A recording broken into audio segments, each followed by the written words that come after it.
you're a virgin. 5 years kissless. Like, literally hadn't kissed a girl for 5 years when I joined the coaching. I've heard so many people say, like, oh, short guys can't get laid. I'm 5'4". What height are you in this population? I'm in, like, the bottom 7% of dudes for height. So anyone who's using that as an excuse, get fucked. I was so fucking terrified of rejection.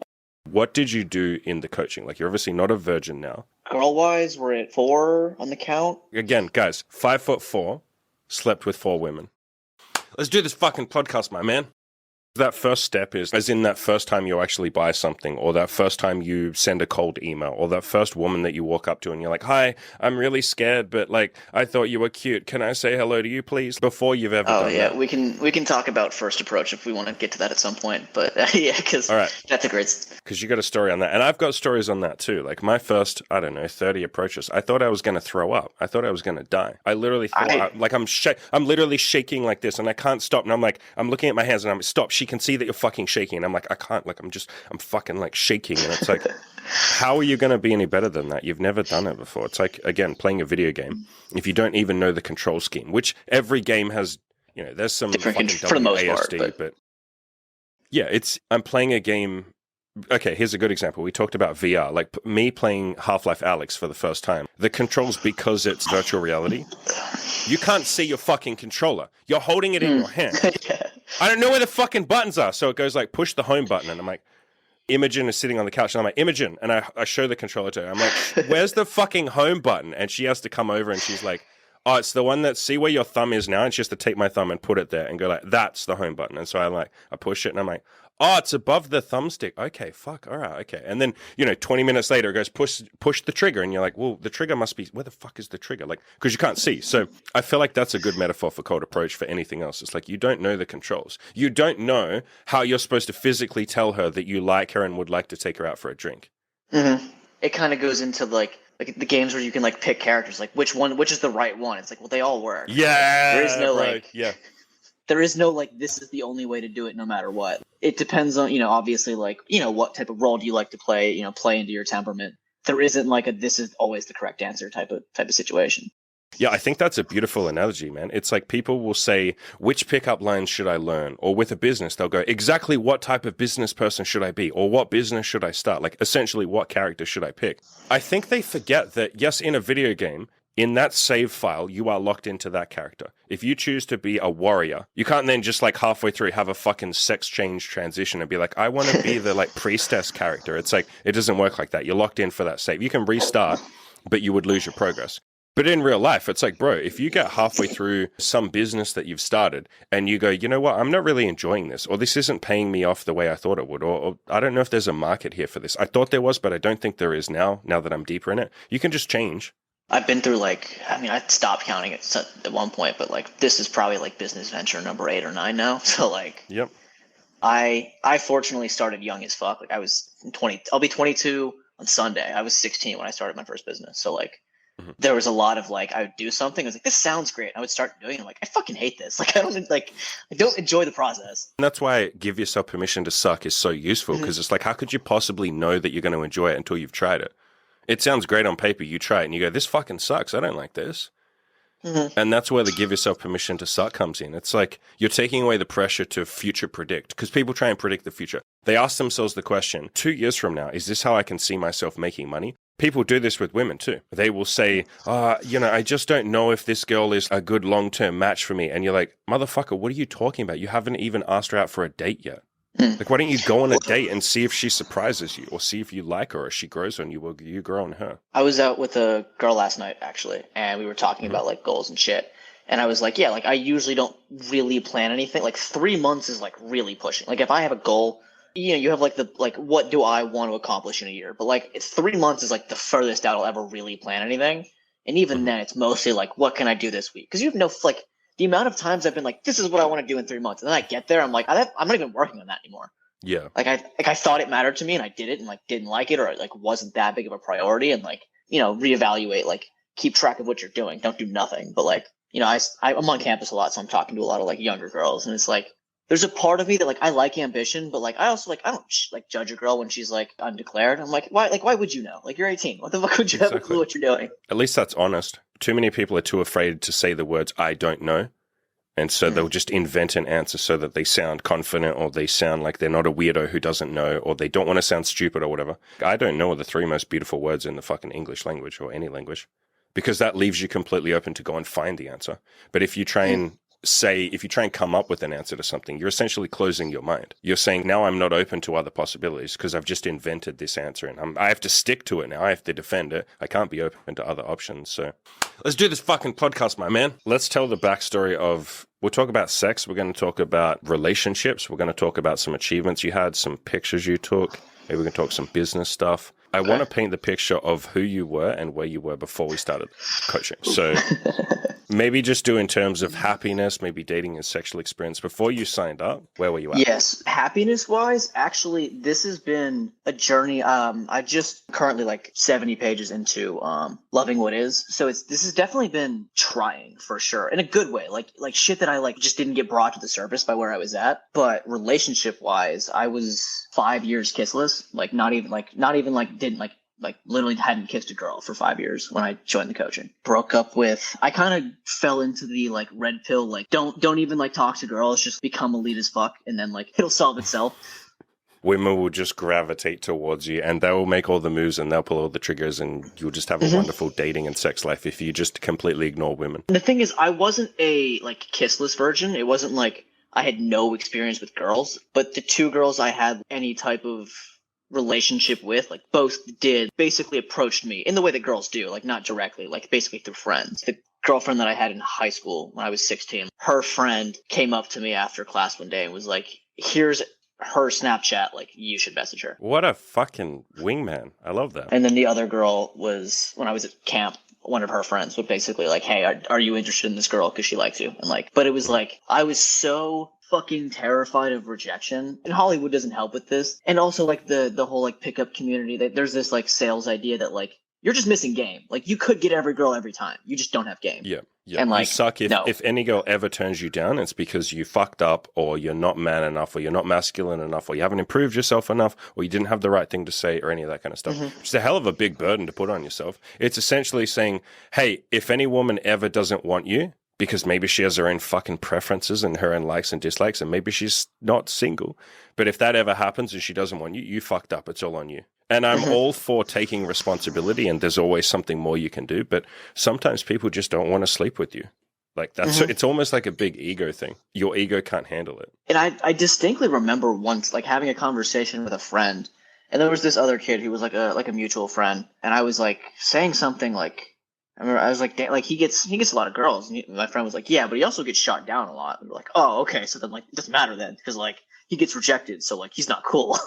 Yeah. There's this weird, almost trying to minimize how much rejection they get. And it's like, why? You don't get points for not getting rejected. Literally, the fattest man on the planet can just sit on the couch and eat Doritos, and he won't ever get rejected. So does that mean he's cooler? Because he never gets rejected. He gets rejected less than me or you. He's cooler than us. It's one of my old mentors had a book called Straight Line Leadership, and one of the chapters in there is called Playing to Win versus Playing Not to Lose. And most people are playing not to lose. I was one of those people. Like, they're more interested in not losing than they are in winning. And at the end of the day, in order to win, you have to lose a bunch. So let's continue the story. You're a virgin.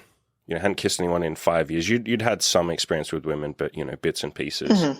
Yeah, but no, like nothing. Basically everything, but like penetration. So like it wasn't like like what is a vagina? Like ooh, what do boobs feel like? Like it wasn't quite that bad. Granted, it had been a while. Like it had been literally 5 years.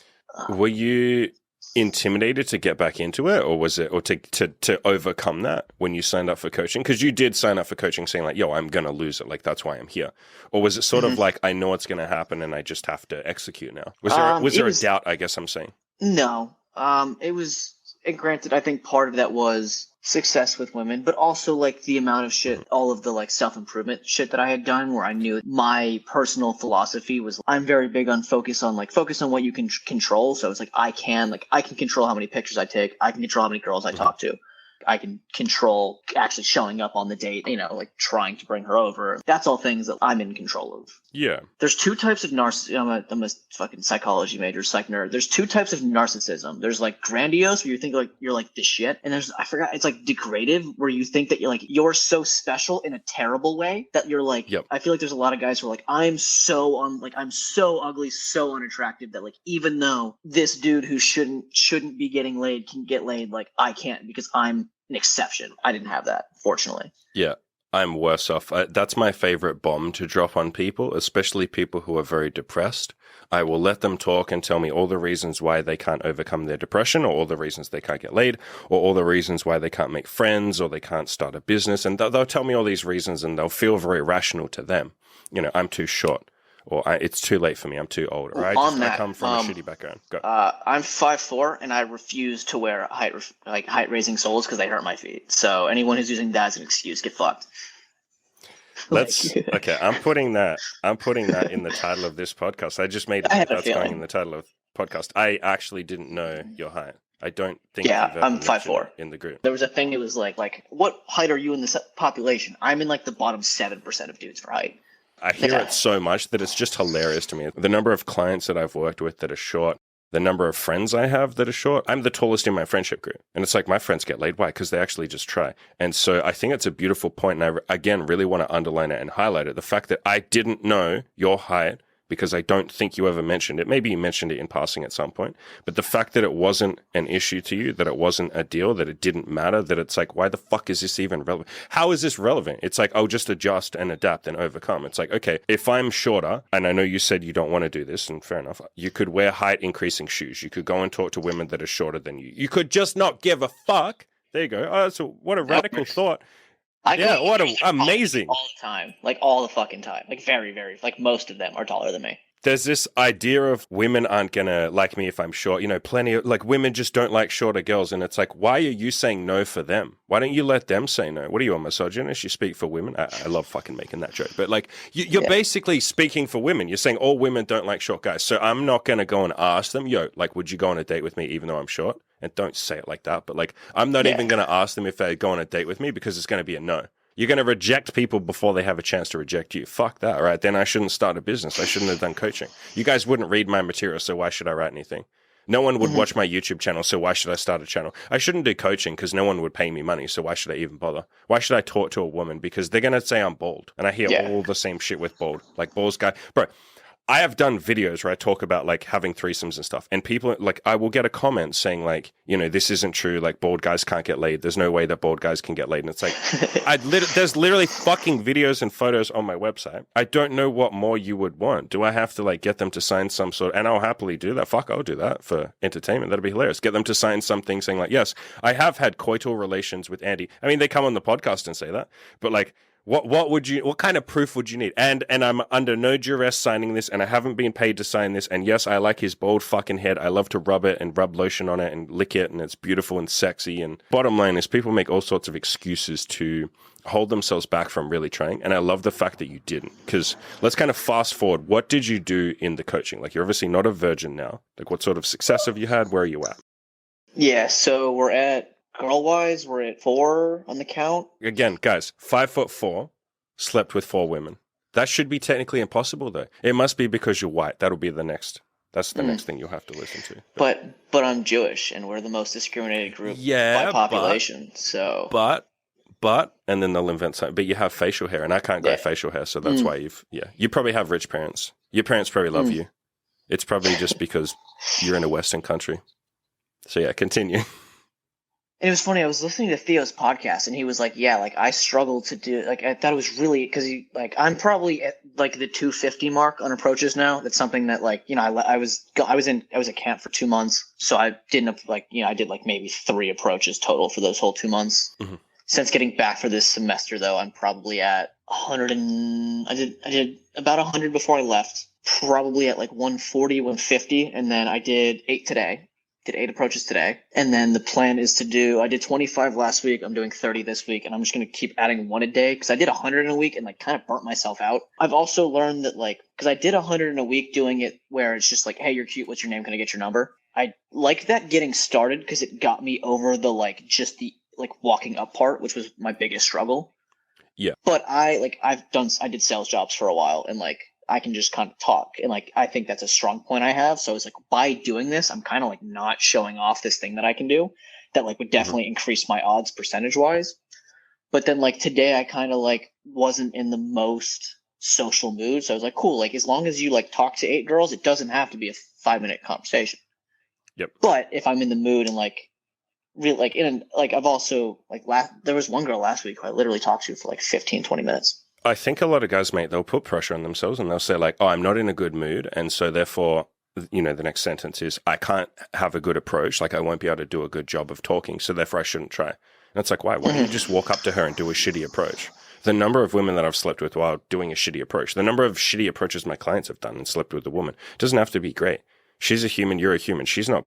You don't have to be perfect. But a shit approach is better than zero approach. There's at least a chance she might end up giving you a phone number. Yeah. And it's the type of thing where like usually the first one's just gonna, especially after like by Friday, Thursday, Fridays, I'm usually just like fucking on my shit because I've been doing approaches for the week. But then like Mondays tend to be a little rough just because I haven't done it in like 2 or 3 days. And especially those first like 1 to 5. But by like 6, 7, 8, I was like, cool. Like I'm getting a groove back down.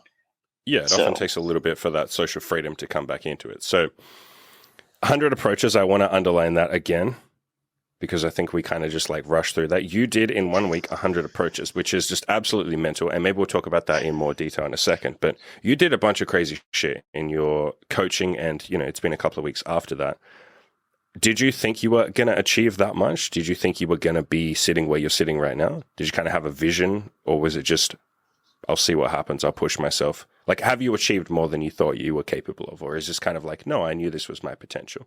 I mean, it's kind of been surreal, honestly. Like, in a sense of like, I set number goals just because numbers are like trackable, but like the person that I've become and like all of this shit outside of that, I definitely didn't see coming. I didn't have like super heavy expectations around it, I guess, but like my ability to like I asked a coworker out. I actually had one coworker ask me out. I rejected her because I'm not that into her, and like nice girl, but like I don't like, she owes me as much as I owe her, and same with like every other girl.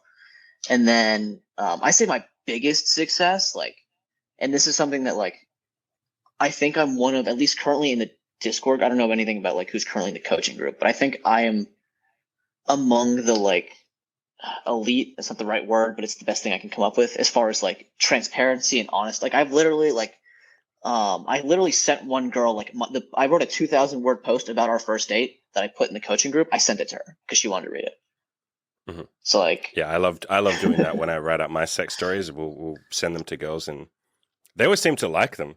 Whereas for me, I'd be like, I don't know that I mean, I guess I'd be curious reading a sex story that someone wrote. What would you'd probably be curious. Yeah, I can see why they like it.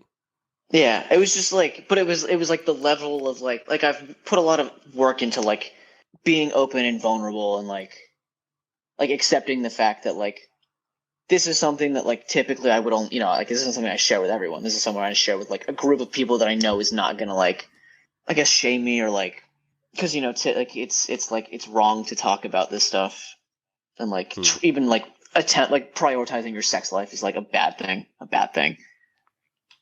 Yeah, a lot of people say that, but that's usually born out of like jealousy or moral righteousness, or just not really an understanding of other people's goals and what might be important to them, or the loneliness that a lot of men and women as well, but we're dealing with men here mostly. A lot of men feel, and wanting that connection, wanting that almost like knowledge that you can do something, that you're not a biological loser, that you don't deserve to just be miserable and lonely and never have any options. There is this sort of like deeper character inside you that you're trying to get out and say like, no, I can be this confident, stoic, masculine, ass-kicking man. I'm allowed to be that.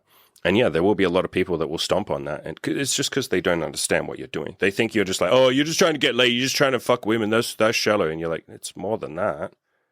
If it was about fucking women, I'd pay an escort. We'd all just go and pay an escort a week, and then, hey, we're getting laid like crazy. So it's not about that. It's about the deeper stuff. Yeah, and it's like, I forgot what it was from, but it was basically like even guys who claim they're not looking for like any of like the emotional aspect. It's like if you were just trying to catch a nut, you would just jerk off. Like why would you try to get laid? Why would you try to talk to women? Like if you were really just trying to bust, like you can go on the internet. Yeah, you wouldn't be asking. I was self-aware enough, luckily, to realize at the very start of my whole journey with trying to get with women and stuff like that, I was self-aware enough to have this thought in my head in the early days. I was like, I think I just want women to be nice to me. I just want to know that I deserve to have a woman be nice to me. Because for my past two relationships, my long relationships, it's like I wasn't nice to them and they weren't nice to me. Okay, there were moments where we were nice to each other, sure. But I think I just wanted to know that like a woman would just accept me. It was that on some level. And I think that's what most guys are craving, that the universe accepts them or they accept themselves or women accept them, some sort of like feeling of acceptance. I always say everybody wants to be happy, loved, and accepted. Or you can also say that last one is understood, but understood and accepted are the same sort of thing. And so I think a lot of us seek, or maybe all of us seek, getting laid as the start of that journey into self-acceptance or into a greater understanding of ourselves or into just self-improvement, if you want to call it that. It's like it starts with getting laid and then it flourishes into other things. And so I think someone that would sit there and say, this is shallow, you're just trying to get laid. It's like, you don't understand. This is step one of the journey. There's basically no one who signs up to our community and says, all that I want for the rest of my life is to get laid. It's like, no, I want to get laid and then I want to start a business and maybe I want more friends and I want to look better and all this other stuff. It's not just, again, if it was just getting laid, you're right. We'd jerk off or we'd go and see an escort. So. It's more than that. Well, and that's, I don't know. I'd like to at some point get into like the relationship topic. I don't know if we want to like keep going on to like progression or like go into that now. Or progression isn't like accomplished. Honesty. Okay. Let's finish on honesty and then we'll dive into relationships because you sent me a couple of screenshots which I'll be sharing on the screen. We can kind of talk through them. I'm assuming you still want me to share those on the screen? Mm-hmm. Yeah, and I'm like 90. The name's cropped out of that. Yes, I'm pretty sure I cropped the name out. I've already checked and there's no like useful, there's no identifying information, sure. And it's not it's a great conversation, so for sure. But agreed. On the topic of honesty, I think when you came to me, and a lot of my clients are like this, man, you were very headstrong and very principled and certain in your, like, I want to be fully honest. I want to be an authentic person. I want to just like tell women what I want. I don't want to be using sales techniques or like kind of snaking in there and trying to like lie and deceive and say something else. And on that, I've had where like I tell like people, I'm not going to name any names, but like I'm like, yeah, like I lost this girl basically because like I was honest. And they're like, oh, you should have just like told her you want a relationship. And like, fuck. And I'm like, bro, like I at the end of the day, I have to like live with what I've done. Like, like after she's gone and like I fucked her over, like, cool. Now I have to look in the mirror and go, you're a piece of shit. Like, you're a fucking asshole. Like, cool, you have one more body on the count. Do you feel better? And it's more to the point, even the language that people use, right? Where they'll say like, oh, you lost this girl. She wasn't yours to lose. And the reason that I'm saying that is sometimes we forget that people are their own independent actors. While we simultaneously will get real fucking mad if people forget that about us. Like, don't tell me what to do and don't fucking control me. But I'm going to try and control women, or I'm going to see...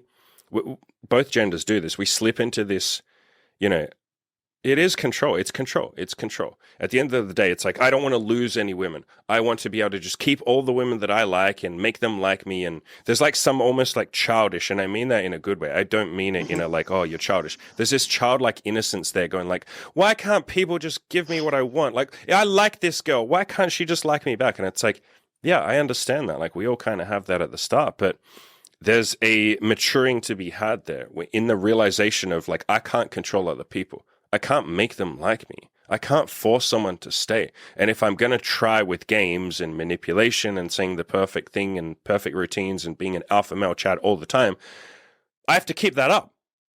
I don't ever get a break from that.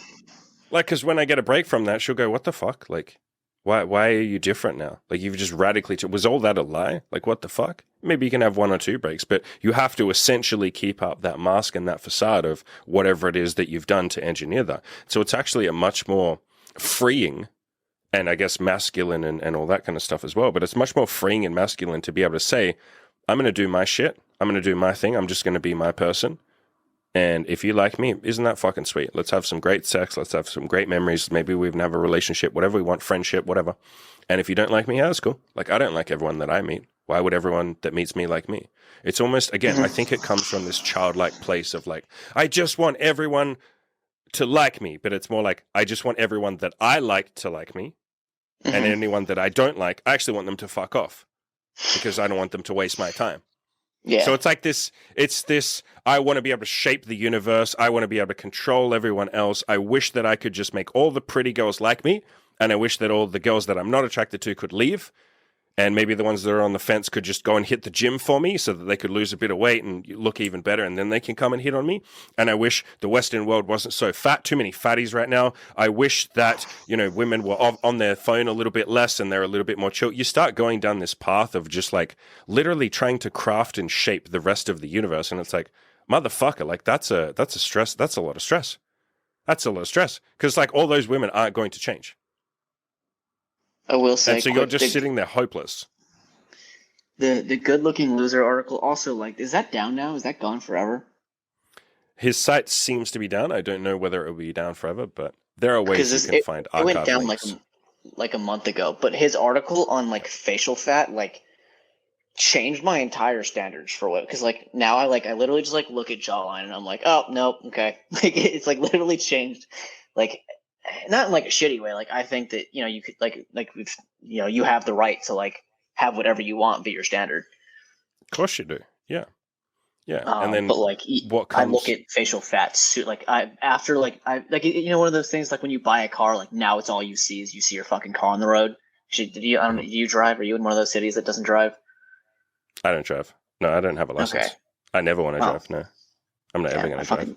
I love driving, but yeah, like it's something where like every time, not even like nice car. Like I see nice cars because I'm a fucking car nerd, but like I used to have a Chevy Cruze, and like as soon as I got one, you see it everywhere. And now, like after reading that article and like understanding how much body fat affects like jawline and facial features, like I see it on everybody everywhere now. Yeah. And to tie it back to the original point, it's like I would encourage you, like if you want to date skinny people or people that aren't, don't have much facial fat, like fucking go for it.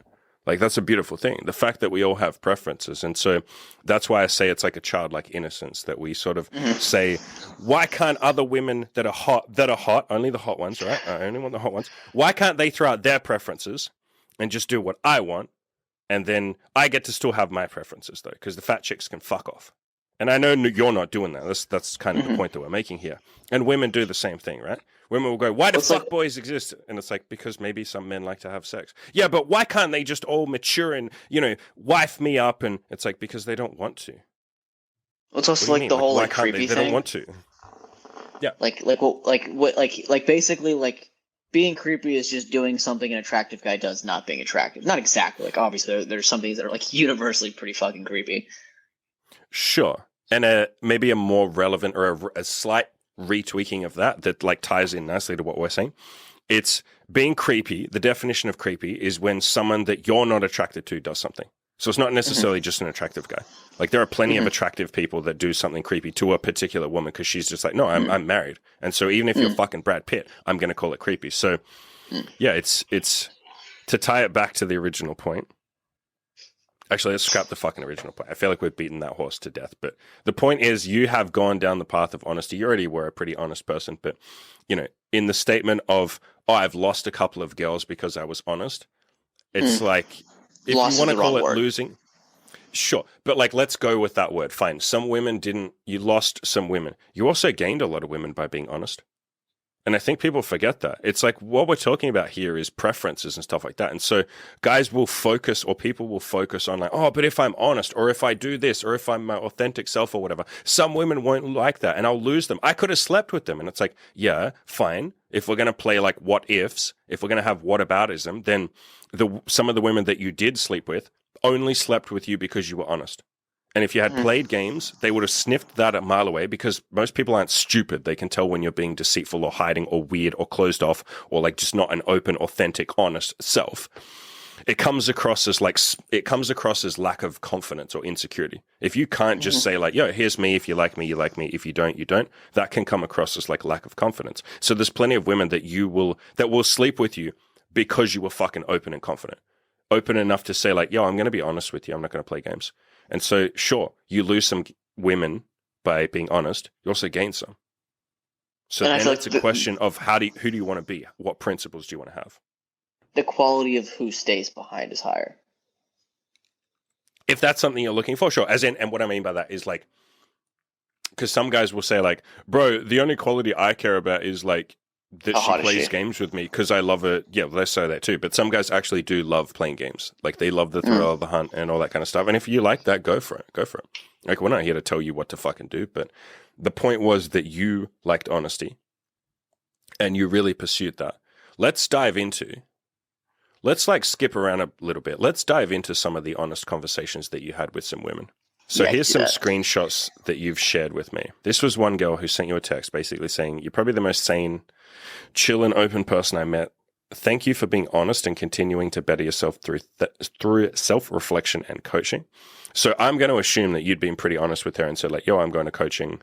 Like, did you tell her self-improvement coaching? What in particular did you tell her? I think with this girl specifically, basically everything. Like I told her that I had like essentially, I think I said a relationship coach. Mhm. Like she knows that like I told her about how like I go to campus like literally to approach like I will go to Yep. campus to talk to girls. I've talked about like other businesses that I've had. She knows that I was telling her about how like I was trading watches and just bought some coaching and like stuff and like coaches and courses for that, and how like anytime I have a big philosophy on like why would you try to figure something out on your own when someone else already did it and can shortcut it for you. I think on the topic of like telling her that you're seeing a coach and that you're working on yourself and all of this, I hear this a lot, mate. This comes up on the red pill a lot, where people have this fear of, or they have this idea that women will only like a made man. Like women only want to see the end result, not the work in progress. And I think that's just a doctrine or a belief or a religion that they've bought into and they've all convinced themselves it's true, but they've never, and not everyone over there believes that, let's be clear, but the people that do, they've never actually questioned like, wait, what if I share my self-improvement journey with women? Like, what if I tell her like, yo, I'm fucking nervous about talking to other people, so I'm taking improv classes. It's helping me man up. Or what if you open up to a woman and say, you know, I don't always feel like super confident in my ability to like handle my shit and like be this like fucking confident badass. So about a month ago, I started taking Brazilian jiu-jitsu classes. It's been fucking phenomenal. Like, man, like I'm really starting to feel myself. I feel like I'm getting to a point where I'm figuring out how my body works. Like I think if I go for a year or two, I'll be able to handle my business. Isn't this that cool? When you share that stuff, like the respect that women have for you just goes up 10 fucking fold because there's confidence in admitting that you don't always know the answers. There's confidence in saying like, yo, I got some weaknesses. I'm going to improve them. Like that's confidence. But I think a lot of, especially red pill people, but a lot of guys in general have this idea that they have to keep up this mask or this facade and never let a woman know that they're not perfect, that they're not this strong, Like stoic rock. that you're like an actual fucking human being. Yeah, man. Yeah, man. And like, I don't know where it comes from, but okay, I do know where it comes from. It comes from this place of fear. It comes from this place of like, what if she finds out and she leaves me?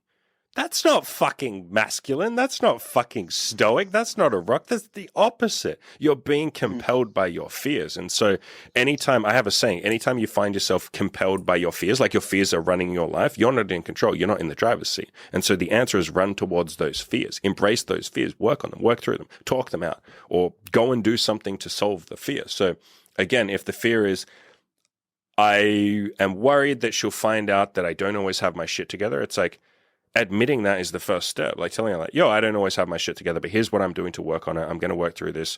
When you admit that, it's like, oh, well, now it's a problem. It's out there. And I almost have to keep myself accountable now because I've just told her I'm working on this thing.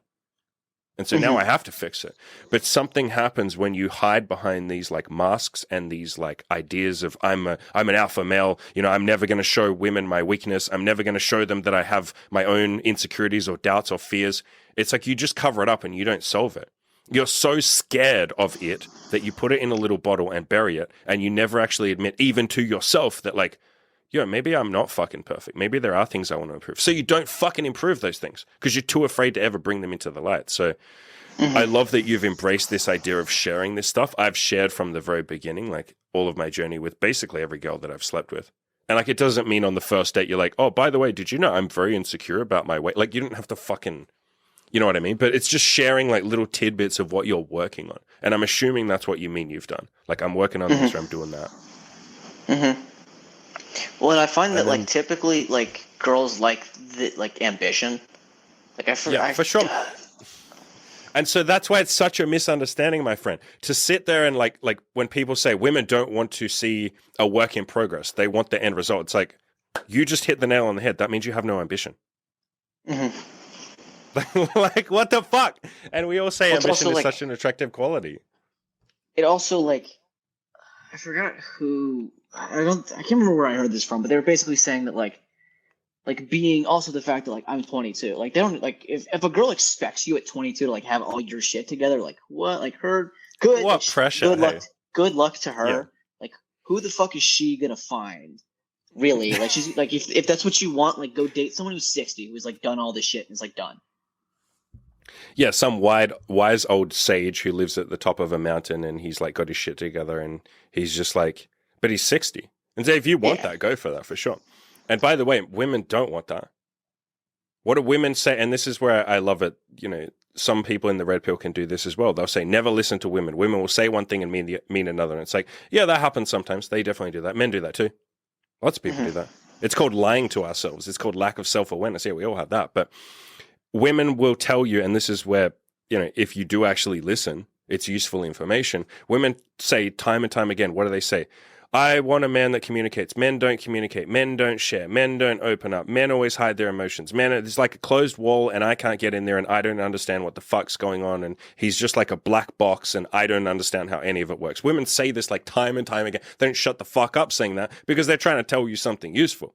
And so that doesn't mean, and I think this is where I do agree quite a bit with the red pill, when they say, so therefore don't dump all your problems on a woman. Don't just like dump everything and don't tell her about like, don't just fucking throw it on her and expect her to fix it. Yeah, I agree with that. I've done many podcasts where I talk about how to communicate in a masculine way. And we'll show some screenshots on the screen in a second because you did a pretty good job with that. But it's about just sharing. Even if all you do is share the positive stuff, I don't share negative stuff. Like I might share something I'm working through, but I share it in a positive way. I say, yeah, I've been feeling a bit depressed. I did it on my channel recently. I've been feeling a bit depressed lately. I told a couple of girls, I've been feeling a bit depressed lately, so here's what I'm doing to fix it. And so if you're ever feeling depressed too, here's how you can fix it too. And that's something that I think gets missed. And I feel like you've started to see that in some of the girls that you've seen. I'm speaking for you here, brother. But, you know, so have you found that some of the girls get inspired when you share the stuff that you're working through, your self-improvement? I think so, yeah, for sure. I mean, that girl specifically, like is starting a, like, granted, I'm not the reason she's starting a business, but like at one point I pitched the idea of like accountability partners. Now we ended up, we did that for like maybe like 2 or 3 weeks. And then she was like, yeah, like I just turned 25 and like, I'm not looking to date anybody casually. And like, you know, like I basically want to be in a serious relationship. And I was like, cool. Like I appreciate the communication. I actually do want a relationship, but like I knew very quickly that like I like this girl, like, but not quite like that. So that didn't follow through, but like we had like a very good, like basically like we talked for like 40 minutes as like a goodbye, like thank you for, I was like, thank you for being part of my journey. Like I am very happy that like we're leaving on good terms and like I wish you the best in life. Like if you ever really, really need something, like you can come to me. If you really need someone to talk to, like go for it. Like, you know, like I'm still trying to figure out my philosophy on this. But like, I was like I will always basically want to fuck you. So like, I can't do that to myself because if I like stay active in your life, there's always going to be a part of me that's like, maybe she'll change her mind. And like, that's not fair for me to do to myself. Sure. And she was totally cool with that and like understanding. And that conversation happens because you started with a base of honesty. It was a very like mature adult conversation. Yeah. And I think that's like, again, I know we're picking on the red pill a bit here, but I think it's just because that's the biggest community that talk about this stuff. I think that's why I always bring up the red pill with these topics. A lot of guys on the red pill, they want that shit. They would kill for that. They'd be like, are you fucking kidding me? I can literally just tell a woman what I want and she'll just tell me what she wants. And then we can just see if it lines up. And if it does, cool. If it doesn't, then we say like, hey, you know, it was cool meeting you. Great. Like most guys on the red pill would love that, but they just think that they're not allowed to have that. Or they think that that's not possible. Or they tell themselves stories of like, well, that's weak. That's beta.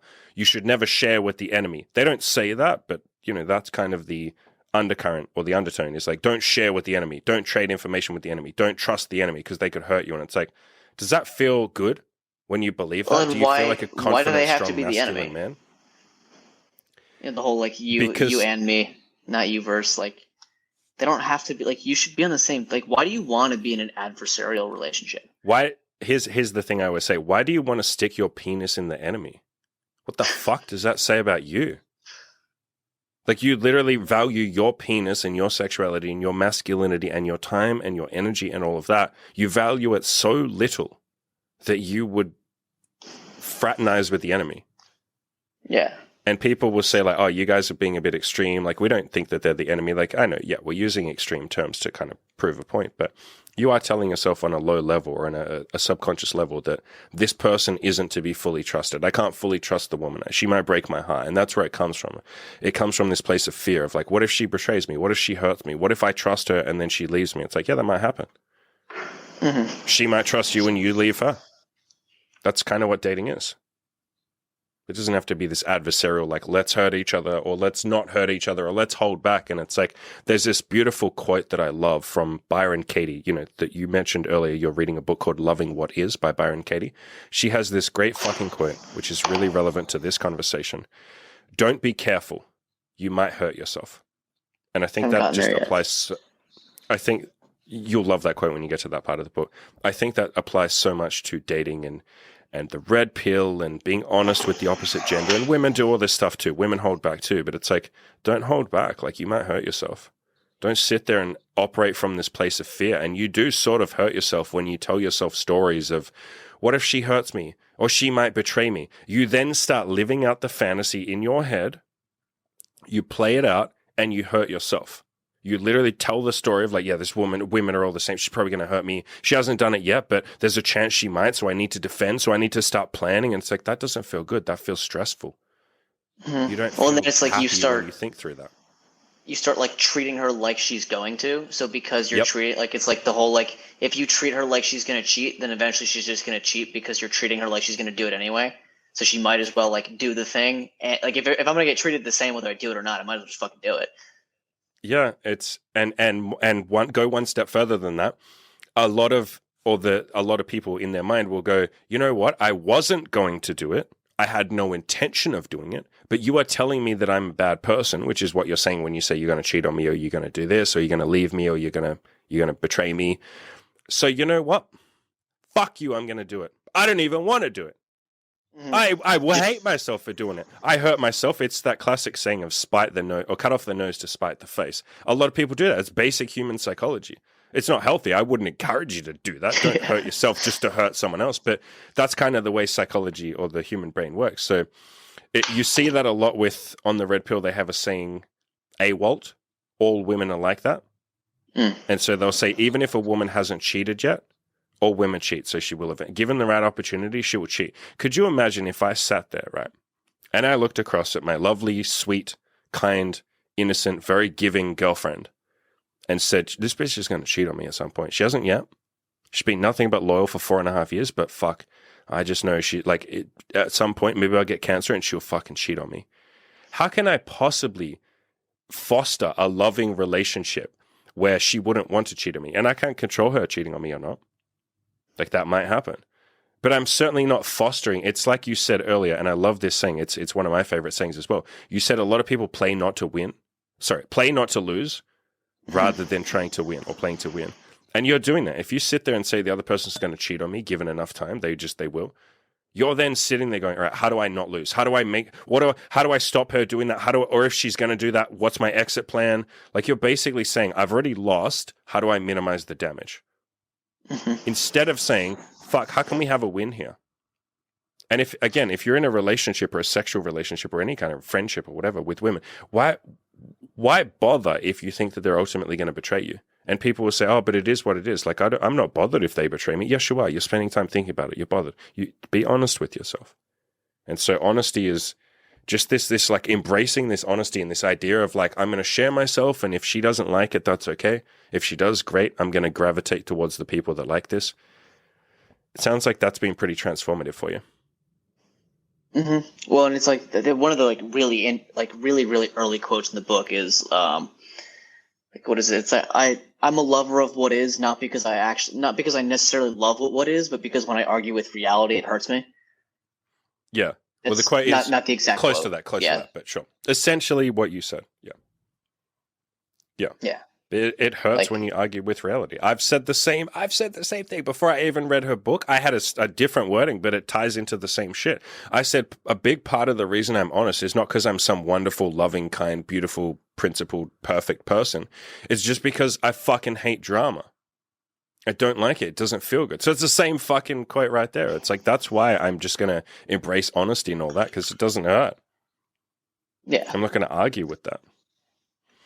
And I got a lot of my honesty philosophy comes from actually a lot of Jordan Peterson.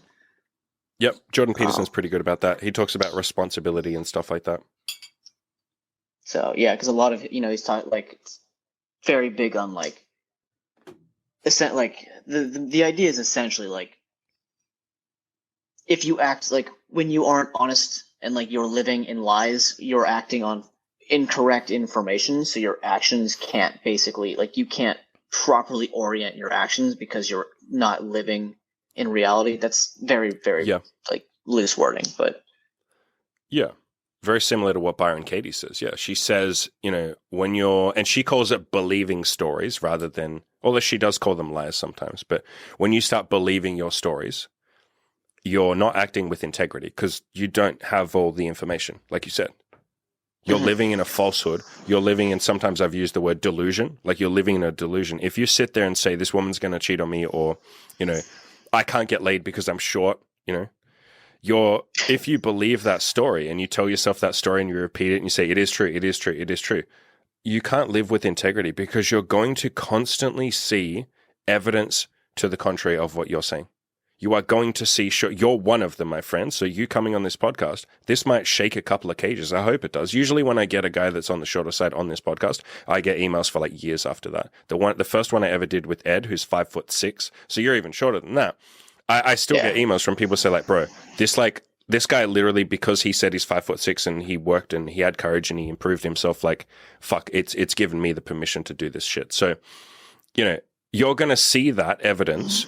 If you believe the lie of, or believe the story of, I'm short, I can't get laid, you're going to see Tyler here, you're going to see Ed, you're going to see anyone else. I've had so many fucking short guys on my, who else? I can't say his name because he wanted to be anonymous, but a guy I did who was like 5'6" or something and got laid. I've done a bunch of interviews with people that get laid. You're going to see that, and that's going to clash with your story. It's going to feel weird inside. It hurts. There's a reason why people get very fired up when they say, like, if you're leaving a comment saying, well, I'm short and so I can't get laid. I've said this before. If you're truly accepting of the fact that you can't get laid, like you truly just believe that's the truth, as much as the sky is blue and the sun is hot, if you just believed that in your heart of hearts, why would you need to defend it? Why would you need to post a comment? Why would you even need to say it? No one's posted a comment saying, did you guys know the sky is blue? No one's ever going to say that, ever in the history of the universe. No one will ever say, guys, I just really want you to know the sky is blue. So the fact that you feel that like desire, that stress and that pain and that hurt and that like ego, like I must defend this idea. Like this guy's questioning my fucking beliefs. He's trying to take my religion away from me. He's trying to take my hell away from me. The hell of being a short guy who can't get laid. How dare you take that hell from me? I want that hell. I've lived with that hell all my life. Don't fucking take that from me. You wouldn't feel that if you truly believed, yeah, short guys can't get laid. You'd see, Tyler or anyone else, and you'd be like, oh, this guy's a liar, and then you'd move on. You'd literally just go, oh, they're telling lies, it's okay, and then you'd move on. There wouldn't be this pain. Have you heard the quote? I want to say it was. I'm not going to try to. It's one of the psychological philosophers, but they said that like people don't have ideas. Ideas have people, and like a lot of times people identify so strongly with an idea or a philosophy that they like can't differentiate themselves from the belief, and they like don't see that like you can let go. Like like it's tied so much into how they identify that they like it almost feels like the death of the idea is like the death of them. Yeah, man. Byron Katie has a very similar idea or a very similar quote where she says, when you question your beliefs and question your stories, and all you have to do is get in there and say like, well, is it true that I can't get laid because I'm short? And like, just start investigating. It's not about right or wrong. It's not about taking your religion from you. We're not trying to take your hell from you. You can keep your hell if you want to. But it's about just starting the questioning process, start the inquiry process, start investigating. Is this actually true? Or have I just believed this all my life? Have I actually ever checked if this is true? Have I gone looking for evidence? Go out and look. Google. Go out and actually find if there's evidence. When you start doing that, what you find is you don't let go of the story. The story lets go of you. You realize it had a stranglehold over you, and you were like almost not your own person. You just were a story. Like you hadn't rationally come to the idea that, I can't get laid because I'm short. You came to that from a very emotional place. The story kind of just enveloped you. It felt like a nice, warm, comforting lie to you. It meant you didn't have to actually go out and try. It's nice. It serves a purpose. It's a beautiful fucking story for a while. And then it no longer serves that story and it just causes you pain. Maybe it always caused you pain. But yeah, the story starts to let go of you when you investigate. You don't really let go of the story. It's more just like it stops being relevant. It stops having a stranglehold over you. Well, and there was, I want to say, I don't think this was yours. I think it was a Good Looking Loser article. It was like the dude who's like 5'1" and has 11 girlfriends. And it was like his basically like plug to the height increasing souls. And he was like, yeah, like he's 5'1", but he wears these 3-inch lifts. And I was like, well, if he is 5'4" in the lifts and he gets laid, like I'm 5'4" without them. So like, I guess I'm good. It's like that. And we're going over old ground, so maybe we'll move on to another topic in a second. But it's like an article that I've talked about all the time by this guy called like Nick Vujicic or something like that. Let me see if I can Vujicic. But he's basically this guy who was born with like no arms and no legs. Oh yeah, I've seen. Yeah. Yeah, and I love bringing this up because it's such a, I mean, he's a great fucking dude. He's like a motivational speaker and stuff, but it really does just like shut people up when they're arguing. He's born with no arms and no legs, this guy here. And so he's, I love to say this. I hope Nick never fucking watches my content, but I call him a chicken nugget. Nick? Yeah, I'm sure Nick would probably actually find that fucking funny. But yeah, like, look, like no arms, no legs. And he has a fucking wife and kids. And like, I'll say this respectfully. His wife's pretty fucking hot. Because his dick's still there. It's just that he was born with some sort of. Like, what is the set? No, like I understand. Like, what is like? What is the sex like? She probably gets on top. His dick still works 100%. If anything, it's probably more convenient, brother. There's no legs in the way.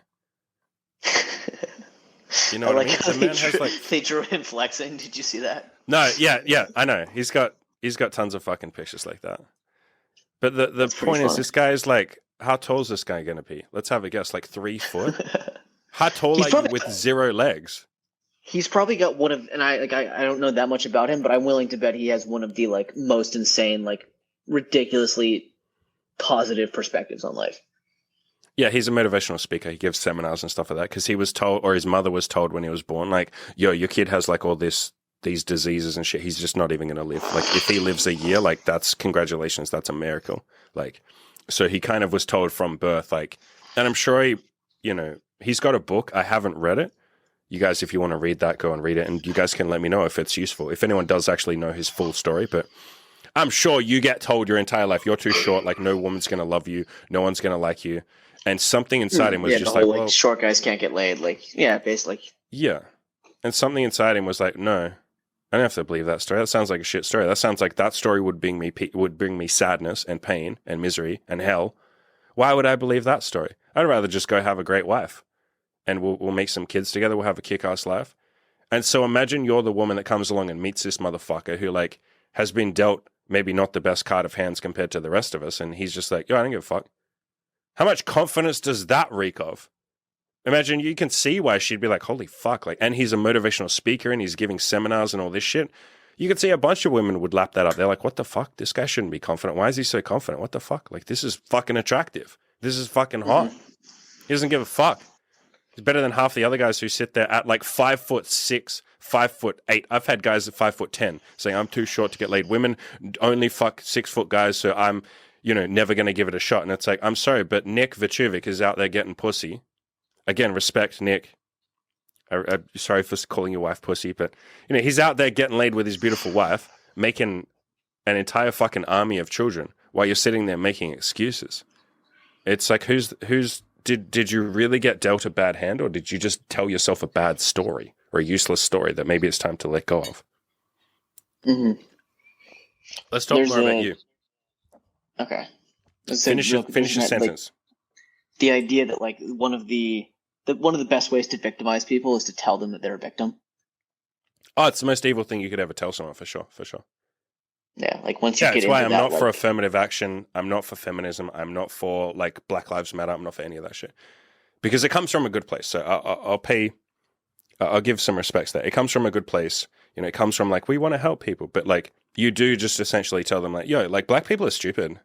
Did you know that black people are so dumb they can't get like ID to vote? Like, did you guys know that black people are just so dumb? Like, oh my god, they're just so dumb. It was called, I want to say the Thomas Sowell concept, where it's like the soft racism of low expectations. Like you believe this person is like basically so incompetent, like inherently, that they need you to like basically treat them like children. Yeah, and it's like, well, that doesn't sound very empowering.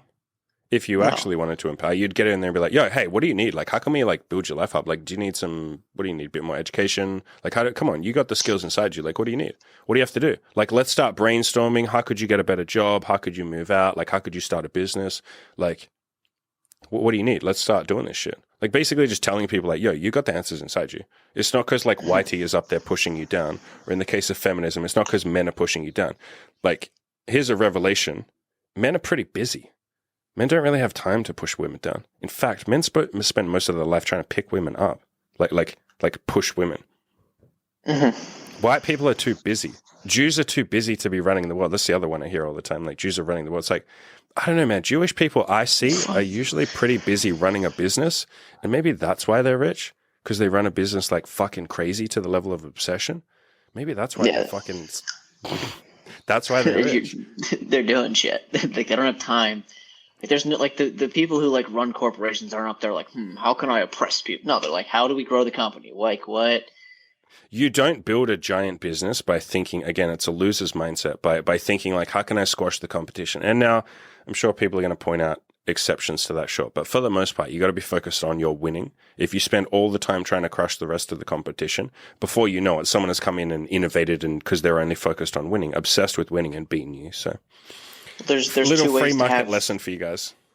There's two ways to have the biggest tower, right? You can either build the biggest tower, or you can just knock everyone else's over. Yeah. And then meanwhile, some other guy in some other country has built a taller tower than you that you couldn't knock down because you were too busy trying to knock all the other ones down. You missed that one. Yeah, and you weren't focused on building your shit. You were too busy. You built a 5-foot tower. You're knocking it down over the 3-foot one. This dude built 100-foot because he wasn't preoccupied knocking people's shit over. Exactly. Let's bring it back to you. I feel like we went on a big tangent, and that was fun.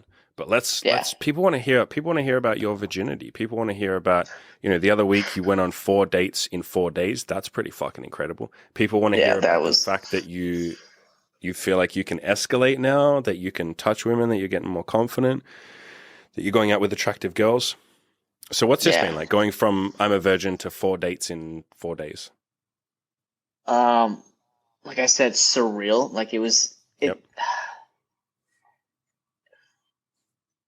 Like it almost like there was one time like I literally had this girl in my bed, and I literally like I didn't end up sleeping with this girl, which whatever. Like it's not even that big of a deal. I would have liked to, but like shit didn't work out. It's fine. And I remember at one point she like was trying, like I gave her this look, and she was trying to like guess what the look meant, and I was like, "You're not gonna get it. Like I'll tell you what it means, but like you're not gonna guess what the look means."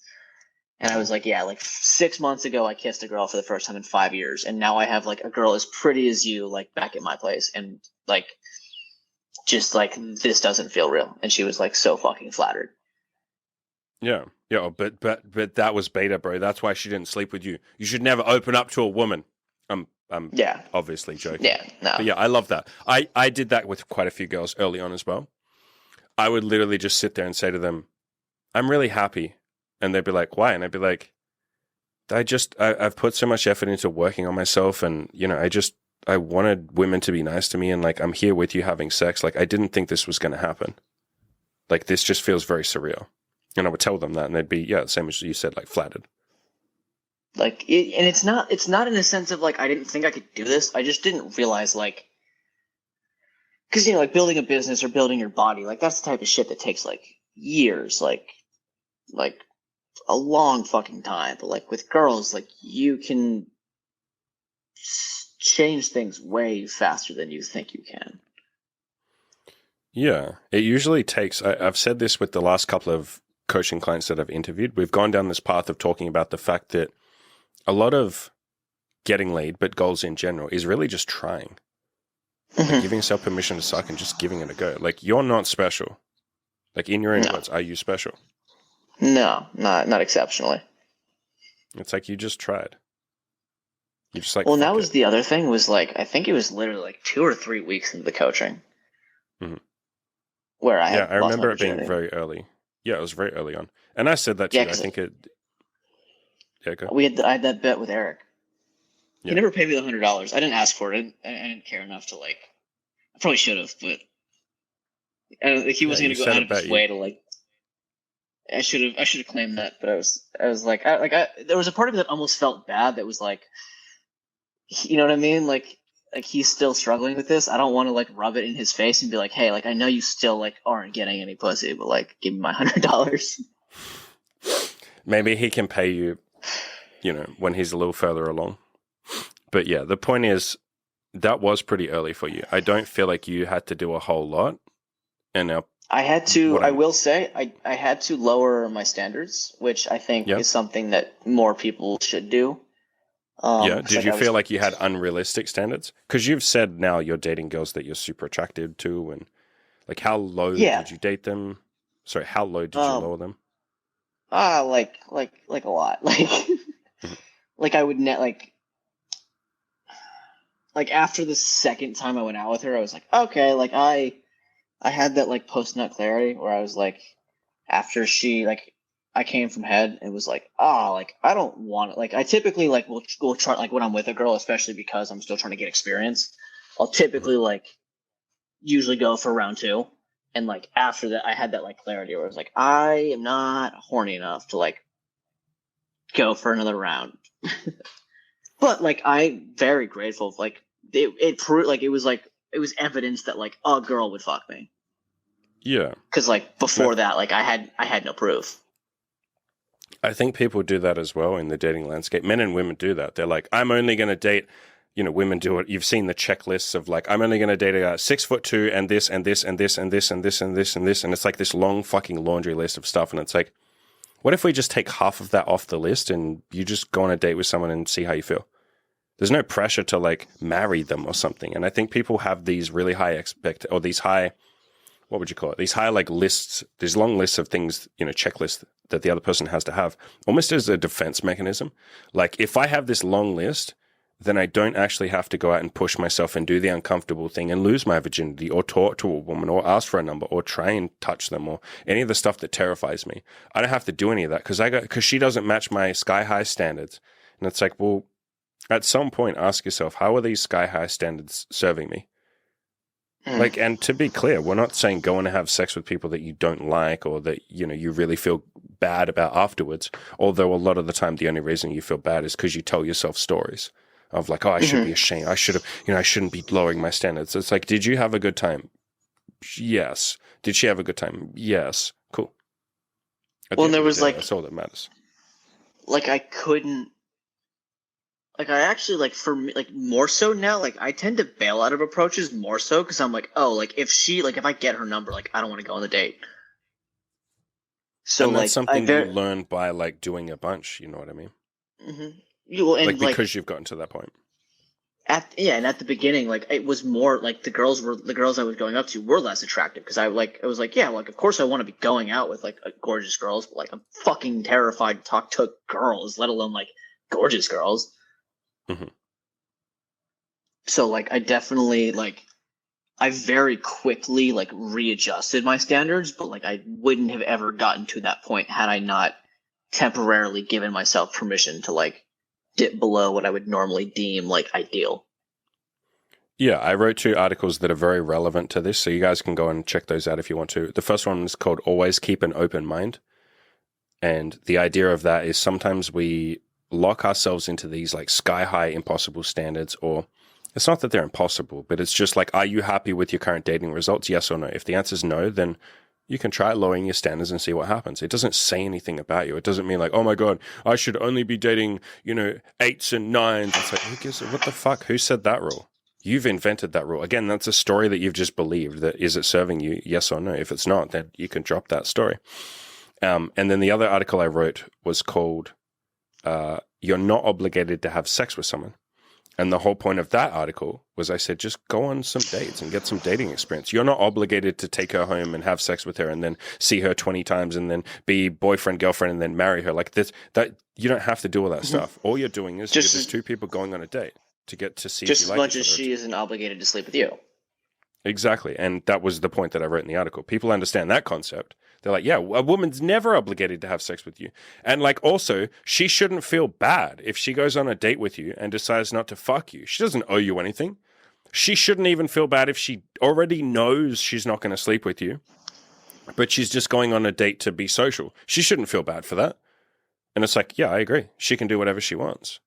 And so the same thing for, I'm trying to get guys to realize the same thing applies here. It's like, you can go on some dates, get a bit of dating experience. You don't have to sleep with her. As long as you're, being relatively upfront, and you don't have to say like, yo, I'm not going to fuck you because you're ugly. Like, yeah, don't be but an if you're asshole. Just, yeah, I mean, you can be an asshole, but like, shouldn't. Try being an asshole for a while and see how that feels inside you. That's what I'd say. Rather than using morals and saying, you shouldn't be an asshole. It's like, try it or don't try it. You don't have to run this fucking experiment.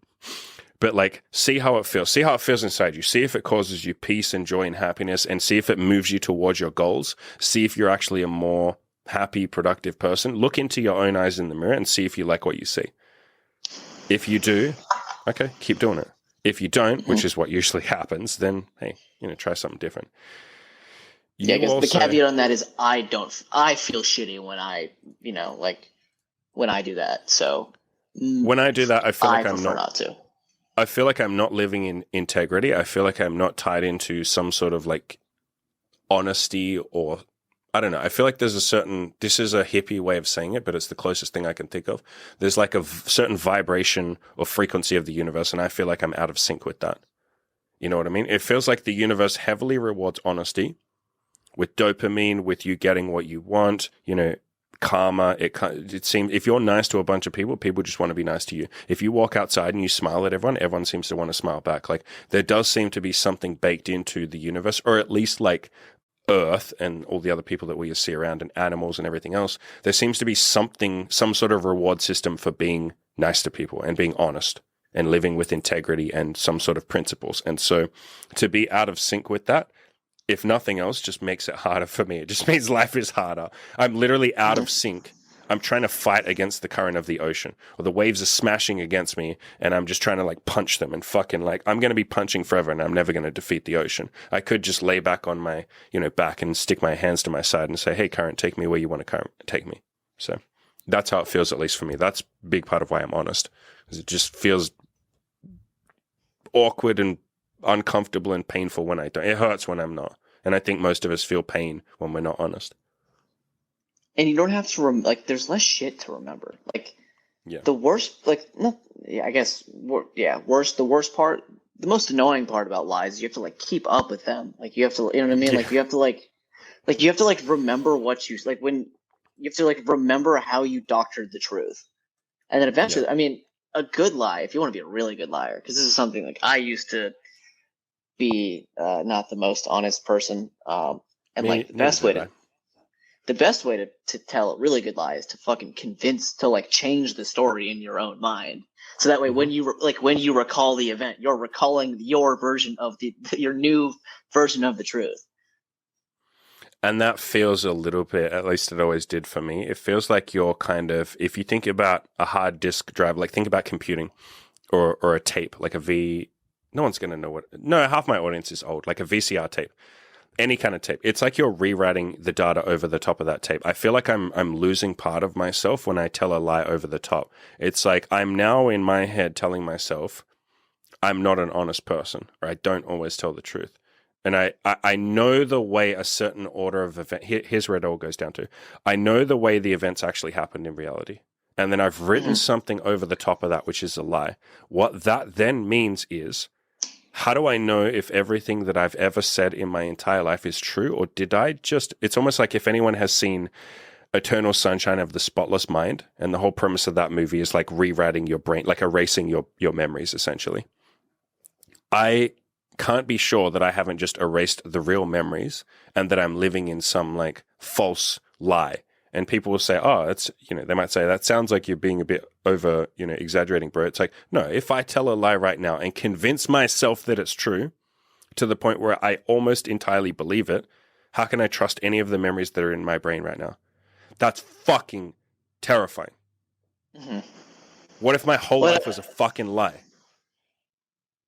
I personally, anytime like I like will recall the story, I can recall the scripted part because I've worked on it. Like I've like rehearsed it so many times. But even when I'm saying like I know that like I'm not thinking about the details that I'm lying about, but I'm like this is not accurate. Like I know as I'm saying it that like this isn't really what happened. Like it would take me a second to go through the real story because I've repeated the fake one so many times. Yeah.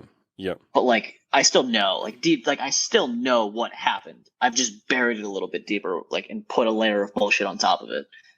But like the real stuff is still there. And in that example, like writing over the top of it and having to continue to do so, like you said, it's a Mark Twain quote where he says, "Tell the truth, then you don't have to remember anything." Mm-hmm. When you do tell these lies or you're just not completely authentic, you're not like living with integrity. When you do that, there is a cost associated. It takes energy to lie because like you said, you have to remember. Mm-hmm. You have to make sure you got the story right. You have to make sure your story that you're telling now lines up with what you said before. You have to constantly keep checking in. To me, that's just too much work. I'd rather just fucking tell the truth. And then if someone says like, oh, you're lying, you just think for a second, you're like, am I lying? Like, I don't think I am. No, I'm telling the truth. Like, maybe you have a different interpretation, but I'm telling the truth as I see it. Like, there's no fucking like, oh shit, he said I'm lying. Like, how do I fucking defend? How do I like defend myself? Shit. Okay, attack, like block. Like, there's not this confrontation when someone does call you out, which will happen. People do call out others for lying, like all the time. That happens all the time. Someone wrote on, here's a funny example. Someone wrote on one of my older videos. It was a podcast that we did with this girl that we had slept with. And they essentially just said like you're lying, like this you're lying about having a threesome or something, and it's such an easy answer to write back because I know that I haven't lied. So I just replied back, and normally I wouldn't reply, but I enjoy. Okay, that's a separate topic. Anyway, I wanted to reply, and so I went in there and I just said like I can't be bothered lying. Like lying's not really my thing, dude. I just can't be bothered. Like it's so easy to, there's not even any defense there. It's just like, I don't think I've lied, or I can't be bothered lying, or I don't lie. Or maybe I lie sometimes. Okay, we all lie, but I try not to lie. So I appreciate you saying I lied, but I don't think I did here. Like, that's it. There's no fucking defense. It's why people get so angry when you call them out on lying when they are actually lying. Because they're like, oh shit, this motherfucker's going to dig up the truth. I got to fucking turn it on them. I got to say bad shit to them. I got to distract them. I got to get aggressive and angry and hopefully distract them from looking any deeper, blah, blah, blah. So the same shit applies with women as well. When you're living with honesty and integrity, and when you're just saying to women like, yo, I want something casual, if that's what you want.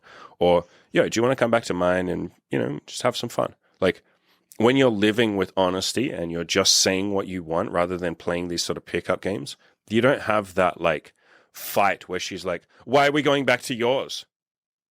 Or like, are you seeing other women? And then you're like, nah, babe, like I would never see other women. Like, it's just you, babe. Like, or, do you want something serious eventually? Because I want a relationship. And we're going to talk, this is a nice segue into these screenshots. I want a relationship. The girl says, I want a relationship. How many guys say like, oh, yeah, I do. Yeah, definitely I do. I'm not sure about now, but yeah, I definitely want a relationship too. And she's like, okay, cool. Well, then I'll keep seeing you. And they just lie. They don't speak with that fucking integrity. And then what happens is she has to keep calling you out on that. Or later on, she'll say like, so how about that relationship that you promised that we said we were going to do? Oh, my cat just died, so I can't do it. Like, can we just keep fucking each other? And like, you have to keep lying. And then at some point it just blows up versus, and maybe this is a nice segue to you and the girl that you were honest with, if you just say what you mean, then she's either up for it or she's not. And if she's not, you have a nice, mature adult conversation and you go separate ways and, it was a nice experience together. And if she is up for it, hey, cool. Now at least you know exactly what you want and there's no fucking like battle. Mm-hmm. So, I mean, we could segue into the. I know exactly what you're talking about. So, I mean, good segue. Let's do it. So I will put it up on the screen. So this is a separate girl to the screenshot that we showed before, correct? Yep. Different girl. Okay. So I guess I'll just, because it's quite long, I guess I will just blast through. And if you want me to stop and you want to react to some part that we've said, we can definitely talk about that. But the general gist of the conversation here, everybody, is that a girl basically said, hey, I want to have a conversation with you. I think that I'm looking for something kind of serious or like a relationship. And you had been upfront with her. I don't think you told her right from the beginning, but I think you told her, like, when did you tell her I want to see other girls? Was that right at the start? Was it? So this was after I had slept with her, I think twice, and we were watching Cocaine Cowboys on Netflix. And they were doing an interview with this chick, and she was like talking about how like, yeah, like I was into him, but he was like basically calling me his girlfriend, and then he would go out and fuck other girls. And I looked over at her and I was like, oh yeah, by the way, I'm like pretty sure I told you this, but like if I haven't, like I am seeing other girls. Like I want to be like, I don't want you to think that like you like I have like I was like I don't like I don't remember if I've told you this, and like this is something I want to be open about. I am seeing other girls. And then at one point I was like, I know I never told you that you like I'm not positive I told you that I was seeing other girls, but I definitely didn't tell you you were the only one. Mm-hmm. So she like kind of was like, yeah, like I guess that's kind of on me. Like I probably should have asked that if it was something that I cared about. And I was like, yeah, like I am working on being more upfront with that. Um, it was I think partially a case of just like I forgot what I had told which person. Yeah. And I've talked about this in, we'll pull the thing back up. I've talked about this like in this article. I read an article called Honesty is an Ideal You Work Towards. And the whole point of this article was saying like, it might be very nerve-wracking for you to bring up that conversation on a date or something, like before you sleep together. Maybe you try really hard, you can't do it. And so it's like, you get into a situation like what you did where it's like, okay, I'll tell her after we slept together a couple of times and it comes up and I'm like, all right, okay, I have to be honest now. Like that's perfectly okay. The goal is to be honest earlier and more upfront and more authentic. And I guess what I'm saying is like, I'm not going to sit here on a throne and tell everyone like, you all need to be honest upfront and never waste anyone's time and never ever tell a lie and never misspeak and be perfect. It's like, I wasn't. I took a long time to be honest. And I did exactly, what I'm talking about here. I worked on being more and more honest earlier and earlier with every girl that I saw until eventually, like now, I just say it on Tinder. It's like just straight up on Tinder. It's even in my bio. So yeah, honesty is an ideal you work towards. I know I told her I was looking for something casual. I guess she just didn't interpret that as she wasn't the only one. But I know for a fact I never promised this girl anything committed, and you can see that in these texts. Yeah, and so the point here is like this is kind of I think people put a lot of pressure on themselves to be perfect with all of this shit, but like and how do I always have or what's the perfect thing to say? How can I make sure I always have the perfect thing to say? Or like if a woman has this conversation, like what exactly should I say? And I think these screenshots, which again we'll start reading out in a second, are a really good example of you being as honest as you possibly could, being pretty nice and empathetic, but not necessarily having the perfect thing to say. And you definitely had a lot of like abundance mentality. And you'll see that in the final screenshot where you're just like, hey, like if you want to keep seeing me, you can. If you don't have to. I'm not going to put pressure on you. You're basically saying like, I'm good with you. I think you literally said, I'm chill. So I'm good with whatever you want. That's a much nicer place to be sitting in rather than like, fuck, how do I say the perfect thing so that she doesn't get pissed off at me and doesn't leave me and is okay with me seeing other girls? I hear that a lot. People say, how do I make sure she's okay with me seeing other girls? It's like, you can't. What do you mean? You just tell her you're seeing other girls, and if she's okay with it, she is. If she isn't, she isn't. End of story. So she's in the gray and you are in the green. So you basically asked her to see you. She says, I'm free Friday. I want to see you, but I also want to have a conversation. We can talk now or on Friday, whichever you prefer. And you were like, yeah, I'm free now if you'd like to talk. What's up? You couldn't have known this, like what she was going to say, but this conversation would have been best in person. That's more on, like, it's not even bad, you know what I mean? It's like, how are you going to fucking know what's about to be said? So I find conversations easier in person, but you handled it fucking beautifully over text. Like, you did a good job. Not that it's about doing a good job, but so you you basically said, I'm free now. She writes a long text. You guys can pause it if you would like to read it. I don't think we need to read everything out, but I'll read out the most important parts. Pause the video if you want to read, but essentially the bits that I think are relevant are, to be honest, as safe as you've made me feel, I've had some trouble fostering any sense of trust. You seeing other people makes things even more uncomfortable for me, especially since a lot of my first were with you. To be honest, I feel like there's a chance I could develop feelings for you because I admire how driven you are. Yep, that's what we talked about with sharing self-improvement and stuff like that. I like listening to your latest endeavors. There you go. That's what we talked about. Trying new things with you. I'm aware that's probably not something you're comfortable with. I want to respect your boundaries. Ball is on your court on that one, I guess. So pretty fucking mature text from her, honestly. Pretty self-aware. I respect her for realizing a lot of these things about herself that, you know, she might get feelings in that. But you handled it exactly the way... Yeah. I'm like 99% sure that I took her virginity. Why have you not asked her that? I mean, the question, I mean, like, it was, I never had like the verbatim, like, phrasing, like, are you a virgin? But I was like, hey, what have you tried? And she's like, basically nothing. You can always just ask her, be like, yo, like, were you a virgin when you saw me? And you probably were, but yeah, it's a separate point. Yeah. I had a big conversation about Imogen with this actually yesterday. We talked a lot about girls getting feelings and being worried about getting feelings and stuff like that. It's something that a lot of people worry themselves about. They're like, what if I get feelings? What if I like this person? And you handled it perfectly. We'll show that in the next screenshot. But the answer is always just like, well, what do you mean? What if you get bad? What if you get feelings? Like nothing bad happens if you get feelings. It's just feelings. People put this label on feelings like, oh my God, if I ever get feelings though, it's the worst thing ever. When I first started dating Imogen, she had the same concerns. She's like, I'm not allowed to get feelings. She literally fucking told me to my face, I'm not allowed to get feelings. And I was like, woman, if we see each other for 3 months, you'll get feelings. So will I. That's what people do when they have sex. They get feelings. And she's like, nope, I won't. I'm not going to. That's not going to be me. And I was like, what bad thing happens if you get feelings? And she was so fucking terrified of it. And I remember the day that she finally told me she liked me. It took about 2 hours of her like trying to tell me. And we were just like walking around. I was having a chill time. We're walking around the city looking at people, you know, getting some food. And she's like trying to fucking tell me. And I knew what she was going to tell me. I knew she was going to say that. And she was just like really quiet, but she was like trying to fucking work up the courage. And so I just let her take as long as she wanted. And then she's like crying her fucking eyes out. And she's like, I like you. And she's like crying. And I was like, oh, that's cool. I like you too. And that was the whole fucking conversation. And she had all these fears of like, yeah, but what does it mean? You're not going to see me now because I'm stupid and I have feelings and I wasn't supposed to get feelings. And I sort of explained to her like, yo, when you have casual sex with someone, even super casually, you start to like them. Like, that's just what happens. You spend time with someone, you have sex with them, you're sharing something, you like them. It's nothing bad happens when you have feelings. I think people think that it's wrong or bad or, wrong if they get feelings. And it's like, no, it just means you like each other and the sex is slightly better because you like each other. That's it.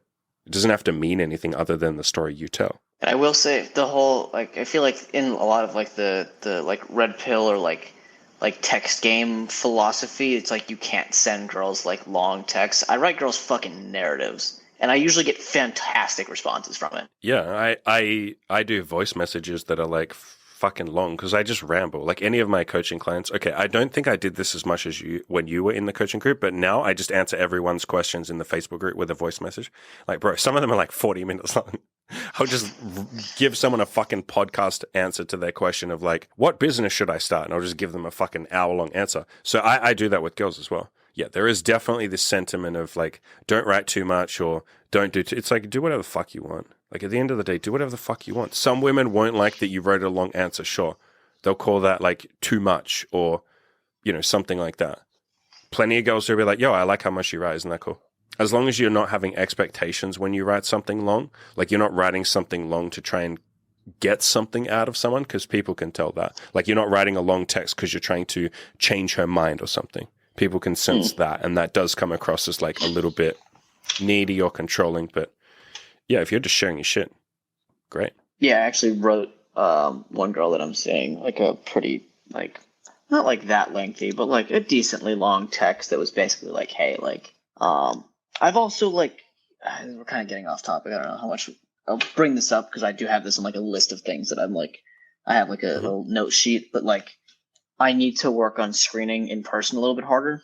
And like I had 2 girls that I went out with One of them I'm still talking to. The other one is the girl who was in my bed that I told was really pretty. But both of them, like that girl had literally gotten out of a relationship like the week before I met her, and I don't think going forward, unless a girl's looking for something like very very casual, I want to deal with that just because like they tend. I don't do like I need time very well. I'm a very like either like you're in my life or you're not. Like I don't do the like I'll see you once a month thing. Like that's like too little for me. Like I like to be invested. I kind of like, and I guess this kind of ties back into relation. I'm like all over the place on this, so I'm gonna try not to like get too deep into any one thing, so we can get to it later. But like, I like the feelings. Like I like the cute shit. Like that.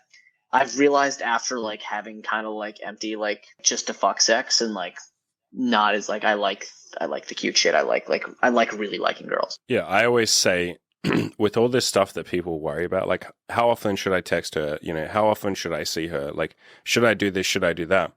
Whenever I do give advice, I want you guys to always take it with like, here's a better way of saying it.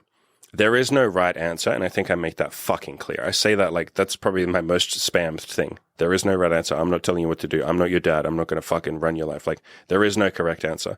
But understand that different choices might have different like outcomes, like cause and effect. And so you can write long texts if you want to write them. Maybe some girls will say, you wrote too much to me. That's a little bit too much. Like I don't want to see you anymore. Other girls will really like it. Or you can see girls multiple times a week. Just to understand, you might develop feelings really quickly and maybe you don't like the person and then you don't fully know the person. You build something very quickly. Maybe you guys move in together and then at some point you go, you know what? We have all these deal breakers that we never actually checked for because we like basically did a speed run of like being in a relationship. And even when that happens, nothing bad happens other than whatever story you tell yourself of like, oh my God, I'm such an idiot. Why did I do this? What a beta male. Oh my God, I should have like slowed down. It's like, if you just take away you beating yourself up, nothing bad actually happened. Oh, you rushed into a relationship and maybe you didn't know the person and then you found out you didn't really like each other and then you broke up. Cool. Lesson learned. Like you learned something cool. That's it. That's like the worst thing that happens. And then maybe you had some investment in each other and you had some money investment. Maybe you had kids together or something cool. Then you have to figure out like how do we raise our kids separately as a divorced couple? Like it's the worst thing that happens. Every problem has a solution. You know, it's one of my biggest philosophies, but people freak themselves out over what might happen. It's like nothing bad happens. So your reply to her text, I'll blast through what you wrote. Yeah, I mean, there's a decent chance you develop feelings, and I don't inherently think it's a bad thing. No, it's only bad with the story you tell. Oh my God, I shouldn't get feelings. I'm stupid. Why did I get feelings? That's the bit that hurts, not the feelings. Feelings are nice. I'd like you to be open about that, as in if she does get feelings, and let me know if it does, so we can have a conversation about it like we are now. Yep, I like that you said like we are now. I always praise girls when they're open with me. I say like, good fucking job. Like, good girl. I really appreciate you opening me up to me. Good. It means that I can have all the information. That is one thing that I have, like the girl that I sent a text to before this, like, kind of wasn't answering me for like 3 days, and I sent her this fat, like, basically, like, I like you, but like, I don't like chasing like this, and like, you know, like a little bit of communication goes a long way, and she kind of like let me know what was going on, and I was like I started the text off with like, thank you so much for letting me in, and then like my next line was like, literally, like, this means so much to me, like. And I literally said, like, I'm going to, like, anytime you open up to me, I'm going to like, I'm going to praise the shit out of you because it really means that much to me. Yeah, I do the same shit. Yeah, it's that video I did, guys. You can go watch it on my YouTube channel called it's something about praise. Just search for the word praise. But I said, like praise. Basic Pavlovian, like reward the fucking behavior that you want. Like, yeah. And you want a woman that will praise you as well, too, by the way. Imogen praises the living fuck out, and that will just happen. So you don't have to go and find a woman that praises a lot. People will start opening up with their own praise as they get praise from you. It's almost like they need the courage to praise you, and you doing it to them will give them that courage. So, yeah, I always praise girls or encourage people if they're open to me. I do it with my coaching clients. You probably remember I've done that a bunch of times where I'm like, bro, I really good job showing this, dude. Like, fucking good job showing this, man. Now that you've shared this with the group, we can actually help you work through it. So fucking good job. Yeah. Praise people for the things that you want them to do. So the next thing you said is me being your first for stuff makes that more likely to happen. Yep. I do appreciate you bringing this up. Yeah. So that's you giving praise. If there's anything I can do to help with that sense of trust, let me know. We'll make sure to limit how much we see each other to one time a week max, since a lot of developing feelings comes from spending time together. Yeah, like that's something you can do. You're almost showing when you do that, it's not about pushing the other person away. And I know you know this. This is more for other people. It's not about saying like, oh, I can't see her or text her. I got to push her away. It's like, no. You're basically encouraging her to have her own independent life going on. There's a video that, I mean, you can probably send this girl. I did it recently. It was called How to Keep Your Independence in a Relationship. So just search my channel for independence. And the whole point I talked about there was like, don't push her away and say like, we're only going to see each other one time a week. You say like, we're going to see each other one time a week so you can, for the other 6 days, continue to be yourself. That's what people are actually worried about when they're scared of getting feelings. They're not scared of the feelings. They're scared of what the feelings might lead to, what would happen afterwards, that they would lose themselves. They would stop hanging out with their friends, that they would stop having a sense of self, that they wouldn't be their own person anymore, that they would make decisions that they otherwise wouldn't make, that they'd start being irrational and like head over heels in love, and like that they would make decisions that would hurt themselves in the long run. That's what people are scared of. And so the answer to that is like, all right, we'll just keep your independence then. Have 6 days a week where you're doing your own shit. Like, be your own person. And then you next say, I'm not planning on cutting off other girls, but I don't think that's what you're asking me to do here. If you don't want to continue seeing me, no hard feelings, but I'd like to keep seeing you. Yeah, perfect. So at the bottom, that's exactly what I say to girls, where it's like, I'm happy to keep seeing you for as long as you're happy to keep seeing me. And if that ever changes, like, you just tell me. But I'm happy seeing you. The next one, I mean, this one is, I mean, for this topic, we can kind of, I don't think it's I feel like relevant. this is that was basically just on the whole, jealousy is like another word for insecurity, essentially. And like, if you want to talk through that, we can. Yeah, I don't think it's super relevant, but if anyone wants to read it, pause the video right now. Okay, and then I'll scroll down a bit, pause and read the rest of it. There you go. But yeah, essentially you were just trying to give her some useful information. And then her text, her reply. I think the thing that's relevant is her saying, I appreciate you being receptive to communication. Yep, that's what I mean. People will be very grateful when you just fucking say what's up. It's not even about communication. People get freaked out at the word communication. They're like, oh, communication, that's so gay. And it's like, no, we just tell her what's up. There you go. Phrase it like that. Telling her what's up. Yeah. Keeping it real. So she says she appreciates that. I think I might want a relationship with someone, but I also enjoy seeing you. This is completely new territory for me, and I wish we had this discussion before things progressed. I suppose it's on me for not asking. And yeah, I would hope that she wouldn't beat herself up. How was she supposed to know any better? And you as well. You could have said it earlier, sure, but it's wonderfully easy in hindsight to say that, isn't it? A little harder in the moment. So it's more that you guys, like, what a wonderful opportunity. You've both learned something. You have learned like, oh, I could just say it earlier. And she's learned like, oh, okay, so if I want something, and I definitely have an idea in mind, I shouldn't just have the expectation or the assumption, because like the other person might not want that thing. Oh, maybe going forward, I just need to ask. So that, what a wonderful fucking learning experience for her. And then, she goes on to say, I'm not asking you to see other people. And I love this. This woman's actually pretty self-aware. I like the way this woman talks. Although I'm not being fair to myself if I start developing feelings when I know that's not something you'd ever want. So, yeah, it's good that she's thinking of herself and putting herself, because a lot of people don't, right? They just go like, well, I like this person, so I'm just going to make sacrifices. It sounds like she kind of knows what she wants as well. I respect that. I will say, yeah, this was the most I've gotten out of her. She's in person very, very kind of quiet, reserved, like super duper submissive. So like, I do appreciate this, but in person, she is not this open, I will say. Not like shitting on her. Like, I'm not trying to like shit on her for that at all. But like, it is kind of like almost in a sense, like I have to like ask things like 6 times before I get like a real answer. So this isn't like, this isn't how like most of our interactions have gone. It's in a sense of like I'm very happy she did this. It was super helpful, so we can be on the same page. But that is something I am trying to work on with her, because she is not super vocal in person. Yeah, and that would just be having a conversation and just understanding that some people like are more comfortable over text than in person. Like they feel somewhat intimidated. Imogen very much struggled to talk to me. I've said this a million times. She has as well. She literally couldn't make eye contact with me for the first 2 months, like maybe a month of our relation, like of us, we were only sleeping together casually. She couldn't make eye contact with any guy in general, but definitely not me.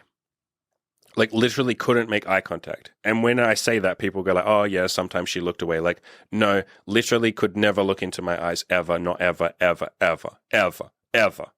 Like never did it. And the first time she ever did was we had a big LSD trip together, and a big part of what I helped her with in that trip was like looking into my own eyes. And that was a fucking magical moment. But back on topic, some girls are just, or some people are just more comfortable over text. And so, yeah, it is something you could just gently encourage. Whether you want to or not, that's entirely up to you. But you will find that some people take a little while to warm up because they probably haven't been taught assertiveness training. Books on that, any girls that you meet, again, it's up to you if you want to do this or not, but you can throw them the book No More Mr. Nice Guy. That's very useful for women that are shy. And when I say no, I feel guilty. Those two books are great for assertiveness. But I love what you say in this text here. If you'd like to see me while you look for someone else to have a committed relationship with, that's an option. Yep. Tons of guys don't even think about that. Tons of people don't think about that. It's like, yo, we could just kind of keep seeing each other casually if you're happy to and you're enjoying it, while you look for a relationship, or while you get to the point where you're like, no, hey, I think I want a relationship now. I think I'm going to bounce. It's like, we don't have to just like blow this ship up right now just because you're worried that eventually we won't get towards the same like end thing. We can just have a nice time right now, and I can help you grow as a person. It's part of why I talk about leaving girls better than you found them. It's like you can kind of mentor them, or at least encourage them in the same way that you encourage yourself, and they can grow and become you get what I'm saying. So you go on to say, when you find that, want to make that serious, we can stop seeing each other. Or if you'd like to stop seeing me and pursue that, that works too. And this is my favorite thing that you wrote. Like I said, if it's up to me, I'd like to keep seeing you, but I'm good with whatever you're comfortable with. And that's what we're talking about here. And then she goes on to say, like, I think I'll still see you on Friday. I'll let you know. Thank you for chatting. So I love how much you've sort of embraced this abundance mentality of like, I don't have to make her want to keep seeing me. If she wants to keep seeing me, she will. If she's not comfortable with that, hey, that's cool. It comes from this place of, and I'm sure you have this, obviously you couldn't be saying this stuff if you didn't. It comes from this place of like, people will flow into my life and they'll flow out of it. And I love that. It's like, there's infinite women out there for me. Well, there's at least infinite opportunities to meet women out there. Why do I need to lock this girl down if she doesn't why do I need to cage this bird if this bird wants to fly free?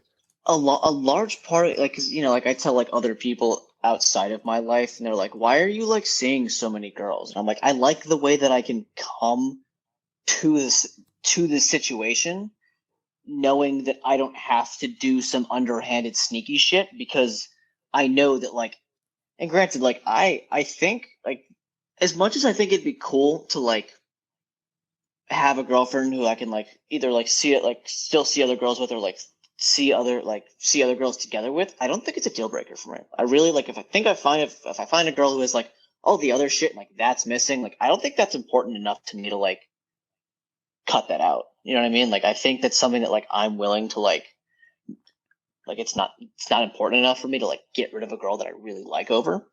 But I will say, at the phase that I'm at right now, I like the way that I can have a conversation like that and know that like when I send this text, like this might be the last time that I see this girl, but like I will have ended it knowing that I came to this authentically and like was not as much as I would love to keep seeing you, like I want to see you as long as you would like to. You know what I mean? Like I want this to be mutually beneficial. I don't want this to be a one-sided thing. Yeah, for sure, man. And it's funny that you talk about, the way you even phrase it. I think a lot of guys will look at what I'm doing, and if anyone doesn't know, I'm in a relationship with my girlfriend, Imogen. We've been together for about 4.5 years, and we sleep with women together. We have threesomes, we date them.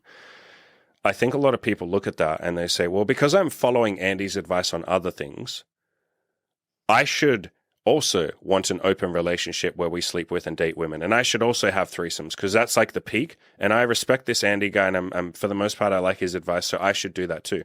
I have never, and in fact, I campaign hard to say the opposite. I've never told anyone that I want you to have an open relationship or that I want you guys to like sleep with multiple women. The number of clients that come to me and like sheepishly, almost like shamefully admit that like deep down they want monogamy in a marriage. And they like, it takes some courage to say that to me. And I'm like, yeah, sweet, cool. let's work on getting you that fucking monogamous relationship. Write down all the traits you want in your future wife. Write down what kind of father you want to be, like what your parenting style would be. And I've had so many guys almost surprised that I embraced that so much. I'm like, why? What made you think that because I'm in an open relationship, that's the correct thing? And I'm not saying that to you. I'm saying that in general. Mm-hmm. But yeah, I think a lot of guys will assume that open relationships are the way to go or something. It's like, no, do whatever you want, man. Like monogamy can work. You just have to work your fucking ass off to make it work, especially in the Western world. It comes with a lot of its own drawbacks and stuff like that. But so do open relationships.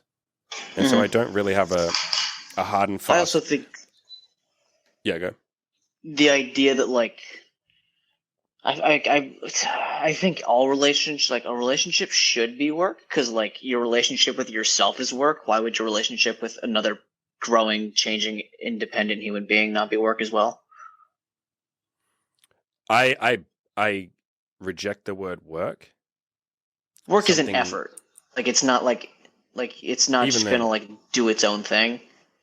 It can be quite effortless. I like to use the word focus, or I like to use the phrase nurturing, like nurturing your garden. So someone who likes gardening, who's literally a fucking garden, you might say to me, it's effort and it's work for me to like keep up with my garden. And I'd say, but isn't that the thing that you love the most? Like, isn't that just like beautiful? Isn't that more like a hobby? And you might say like, you know what, I do get a lot of joy out of gardening. And I'm like, okay, so it's not so much work and effort and like blood, sweat and tears and that side of the thing. Yeah, I don't necessarily mean work in the sense that like it has to suck or be bad, but I mean like it is something that needs attention, essentially. I know exactly what you mean, and the reason that I'm nitpicking here is not just to be autistic, because I know that you, of all people, get it, but most people listening won't. They'll hear the word work and they'll go, oh, okay, so it has to suck and it has to be hard, and a relationship should be work, and it's like, no, a relationship should be joy. Well, actually, a relationship should be whatever it is. It shouldn't be joy or work or what. It's going to be whatever the fuck it is. And so if your relationship isn't bringing you joy, hey, change it. Don't sit there and say, this relationship should be joy. It's supposed to be joy. It's like, well, it's not. Accept that. That's the first step, and then we can work on it. So the same thing with work. When people say like, a relationship should be work, I think people hear that and go like, oh, okay, so it should suck then. It's like, when the fuck did I say it should suck? But that's what people take the word work with. Mm-hmm. They'll grab the word work and they'll go, okay, so when it sucks, I should say it's meant to. It's meant to be work. I think it's because so many people fucking hate what they do for work that they just associate. Yeah. So you and I say the word work, and we will go like, oh, you mean like the thing that brings you joy and that you love doing? Like technically coaching is my work. We're right now doing my work. This is technically marketing. And it's like, I could say this is work right now, but it's like, this is not work, this is fucking pure bliss, joy, wonderful. I enjoy this shit. I love sitting here and talking to you. And a lot of people would say, like, oh, that's Andy's job. Like he has to sweat over the coaching clients and all of that. And it's like you said, I think it's just because most people don't like that work. I think you're right. It might be that. Yeah. I think it's because most people associate you have to you have to have your job and your career and just this thing that sucks and you have to hate. Yeah. Yeah. And it's like, why? There's a cheat code called liking your job. And then you can just get paid money. Yeah. It's like people think it has to be a zero-sum game, as in my boss gives me money, I give them work, and neither of us enjoy that transaction. And it's like, what a twisted fucking dark way to view the world. What if your boss loves giving you money because he loves providing for you and he really finds joy in that? What if he loves having you at the workplace because he thinks you're just a great person? He loves seeing his customers happy and you facilitate that. And then what if you're grateful to your boss because he's helping you pay the rent? Like, so many people don't have any gratitude towards their workplace. Oh, my paychecks, like the email that my pay stubs come in says like your paycheck brought to you by our customers. Basically saying like we're not paying. I love that. Like our patrons, like the work that you guys do and like the facilities that we maintain, like serves our customers, and that's why you're getting a check right now, not because you showed up and I have to pay you I have to pay you wages. I like that. It's like we're all in this like net positive like environment where the customers or the clients or whatever, the end user is like super fucking happy and satisfied. The boss is like, hey man, you're bringing in a bunch of fucking money. I'm going to pay some people to help do that. And I'm going to be grateful to my staff because they run the company. I couldn't do it without them. And then the staff are like, boss, we couldn't fucking pay the rent without you. Like, and sure, we could go and find another job or something, but like, you're the one that put food on our table. Like, fuck, man, that's beautiful. Thank you. Like, the number of, I've said this to so many of my clients where I'm literally like, yo, like, you guys fucking paid the bills. Like, when someone signs up, especially for one-on-one coaching, I will literally say, like, bro, you've just paid my bills for the next like 3-4 months. Like, I fucking appreciate you, man. Let's go hard on this coaching thing. Let's get you like exactly everything you want. Let's go crazy. Like, it can be this like beautiful net benefit relationship. But yeah, I think you're right. I think the vast majority of people look at the job that they're doing and they don't choose, and it is a choice. They don't choose to find anything to be grateful for. And they just tell themselves a painful story of how their work is exploiting them or their boss doesn't really care about them. And it's like, that doesn't feel good. If you truly believe your job is exploiting you, go get a job somewhere else. Oh, but I can't. No, it's not that you can't. It's that you won't. At least have some integrity and tell the truth. It's that you won't. Yeah. You don't want to. And that's okay. You don't have to. No one's making you. But just tell the truth. I don't want to. I feel complacent and I'm stuck here and I'm actually, it turns out, quite happy here. Even admitting I don't want to go and find another job does lead you down that path of saying, okay, well, why don't I want to? Well, even though I bitch and moan, like the pain of going and getting another job is worse than just staying here. So on some level, I want to be here. Fuck. I want to be here. Fuck. I'm not a victim or a slave. I want to be here. I'm choosing to be here. Even if it's not the best job, I'm fucking choosing to be here by not going somewhere else. Fuck, it's a choice. I have some agency. I'm not hopeless and helpless. The boss isn't ruining my fucking life. I'm choosing to be here. Shit. So that can be quite freeing. Yeah, like nobody held you at gunpoint to come to work today. Like, you came out through your own personal choices. Like, yes, you have to pay bills, but like there's 110 ways to pay bills. For sure, man. I wanted to touch a bit more on, I guess, relationships. And like, I remember there was a point where I was like, yeah, like I want 100 bodies. And now that I'm at like where I'm at, I'm like, I think I just want a girlfriend. That's the vast majority of people that sign up to me for coaching. They tell them so that they will say, oh, I have to sleep with 50 women or do this. And every single person, I like will gently say, like, if that's what you want to do, sure. But like, I promise you'll end up slowing down. It's like the article I wrote. Eventually you end up slowing down because you do. Like, you have this big, and I've said this, this is a different conversation. I've said this so many times. Like, the reason that I've slept with so many women is like the first half of them, I had a sex addiction. It wasn't coming from a good place. And then maybe the next half, it's only really recently, the last couple of years, that I've felt like, no, I really, I'm glad with everyone that we sleep with. I'm glad we slept with them. That's only been the last couple of years, really. Like, there's been a lot of self-medication and stuff there. Like, so I think people just look at the number and go like, oh, I just got to copy that number. It's like, you can if you want to, but most people get do you really, a tenth of the way do you there really and want slow to? down.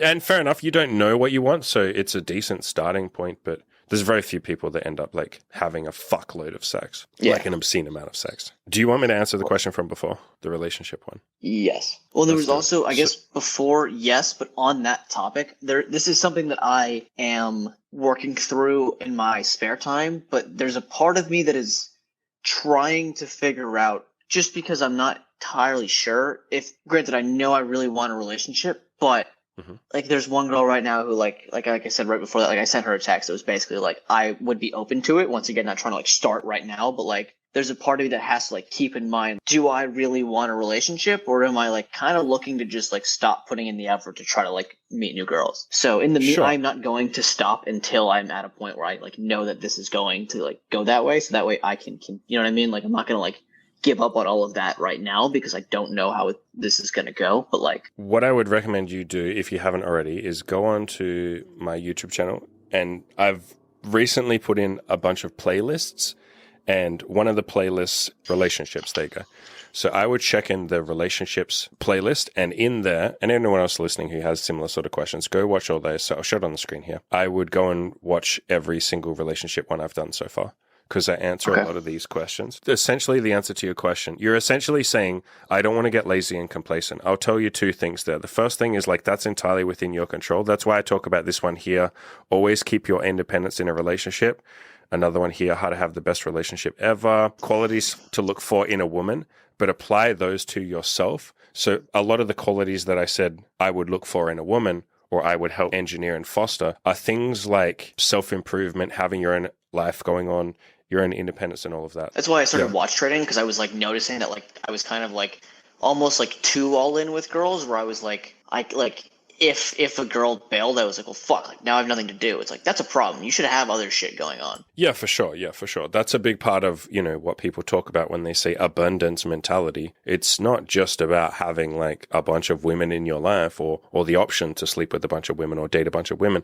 It's about having an abundant life. It's about having an abundance of cool things that you do or things you care about or things that put a smile on your face or things to be grateful for. Any of those phrasings, it's all the same thing. It's basically having your own independence and your own life going on. And so I wouldn't so much worry about what if I get complacent? Because again, we talked at the start of the podcast and I said, whenever you feel yourself acting from a place of fear, try and flip it around and see if there's a way you can be acting from a positive place instead so that you're not trying not to lose, you're trying to win instead.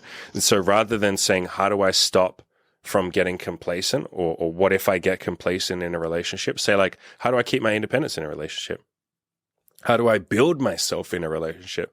And I think a lot of people lock themselves into this story or this like limiting belief. It's a limiting belief of any relationship is going to make me complacent.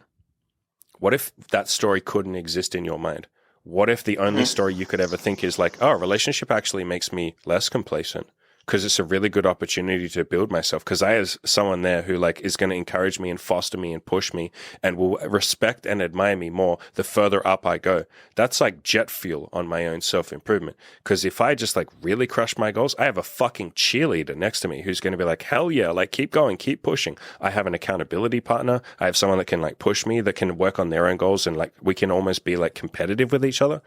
And so I would replace that thought, and a lot of people have that thought of, what if I get complacent in a relationship? Replace that with like, what if I'm 5 times more effective in a relationship? And that's not me recommending a relationship. People can do whatever the fuck they want, but I wouldn't so much stress about complacency because what usually happens, and this is where I talk about having accountability partners as well, outside of your relationship, have people or friends that keep you accountable. And maybe once a week, one of the questions that they ask you every single week when you do your accountability check-in is like, have you been fostering your own independence? Have you been building your own independence? You can, even if you want to, have a question of like, have you been complacent with your girlfriend or have you really been nailing that independence? So you can even phrase it in the negative as long as you then stack it with a positive. And then they will ask you that question. And some weeks you'll say, you know what? Fuck, guys. I think I have been a bit like lazy. Yeah, I think I've just been chilling with my girlfriend. I didn't really hang out with my friends. I've kind of neglected you guys, my friends. I haven't really worked on my goals that much because we watched movies and then we cuddled and we did this. And like, I love that shit. It's really nice. But I think this week I want to refocus on myself and my independence and push myself. And you even tell that to her. I have some weeks where I'm complacent. I will tell Imogen, yeah, I feel like I was just really complacent this week. I feel like I used you to like almost as self-medication, time spent with you. I was using it to avoid working on my self-improvement and doing the stuff I want. So I think this week I'm going to really refocus and just bust my ass. And so, I'm going to see you less, just letting you know. Like I'm not going to see you as much this week. So I'm not pushing you away or anything. I just want to refocus. And then the girl will say like, cool, that's great. So it's only a problem if you let it go on for like years and years and years or months and months and months to the point where, yeah, you do become complacent. But like you just put checks in place to make sure you're building your independence and it never becomes an issue. Why would it ever be an issue? You're too busy winning to even consider losing. You know what I mean? You're too busy building this sick, amazing, independent life. You're not even thinking about complacency. Like, I have not thought about, am I being complacent in my relationship with Imogen? Because I'm too busy fucking winning and building shit and doing cool stuff and having great adventures and having a cool life. The thought literally never enters my mind. Why would it? Am I being complacent? And if that ever has happened, and it has happened a couple of times where I have gotten a bit like I've used her for self-medication, like I said, I just fix it within a week or two. Sometimes it's gone on for a couple of months and then I go, oh shit, that was a couple of months of complacency. Fuck, let me fix that. I've said this a million times. You've already taken the red pill, Tyler.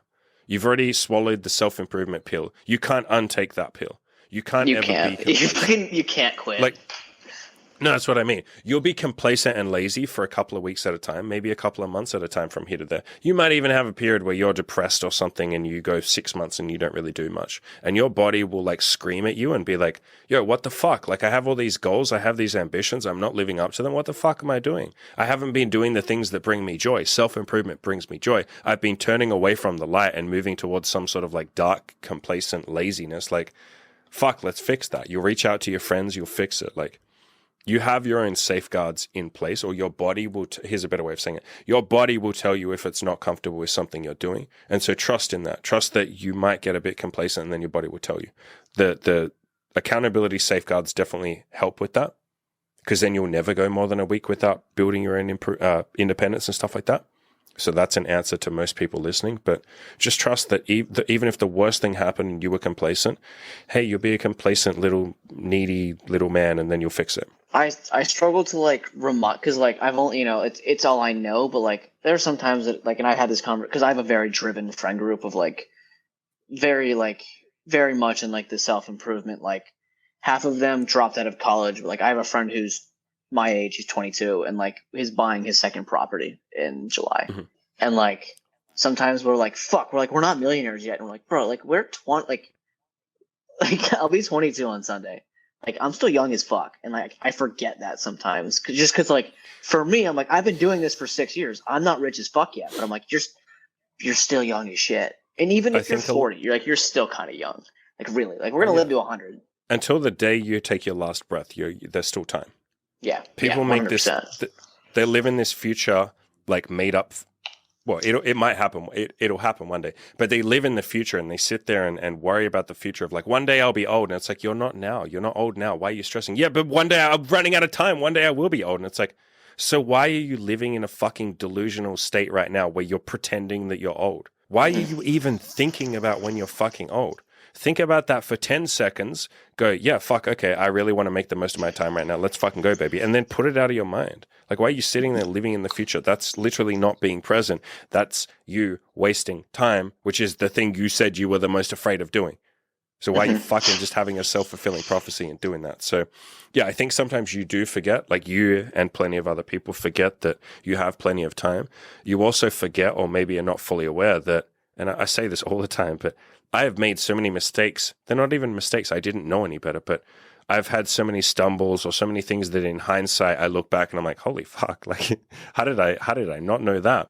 I was never perfect. I've never been perfect. I never will be perfect. It's literally not a requirement to building shit, to having a cool life, to achieving goals.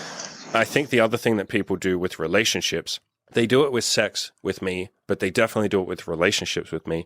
They will look at my relationship and say, oh, you and Emmy seem pretty happy. Sounds like you have amazing communication. Sounds like she's building something elite. You're building something elite. Isn't that fucking cool? Sounds like you guys get to have threesomes together and she's happy and she enjoys that. She loves that. And like, isn't that, how the fuck did you get that? And it's like 4.5 years of nurturing it.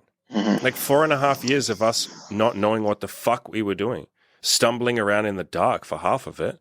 Trying a bunch of different shit. Half of it, 99% of it didn't work. We didn't even know what our boundaries were until we crossed them. And then one of us would say, oh, fuck, I feel really shit about what we did. Or I feel really shit about what happened. Or I'm not okay with what happened.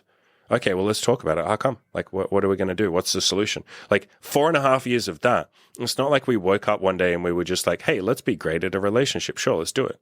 Even now, we're still fucking constantly learning every single day. And that's what you were saying before when you said a relationship is work. And then I said, don't anyone take that as like suffering. You don't get to fucking use that as suffering. It's like a relationship is nurturing. A relationship is like self-improvement.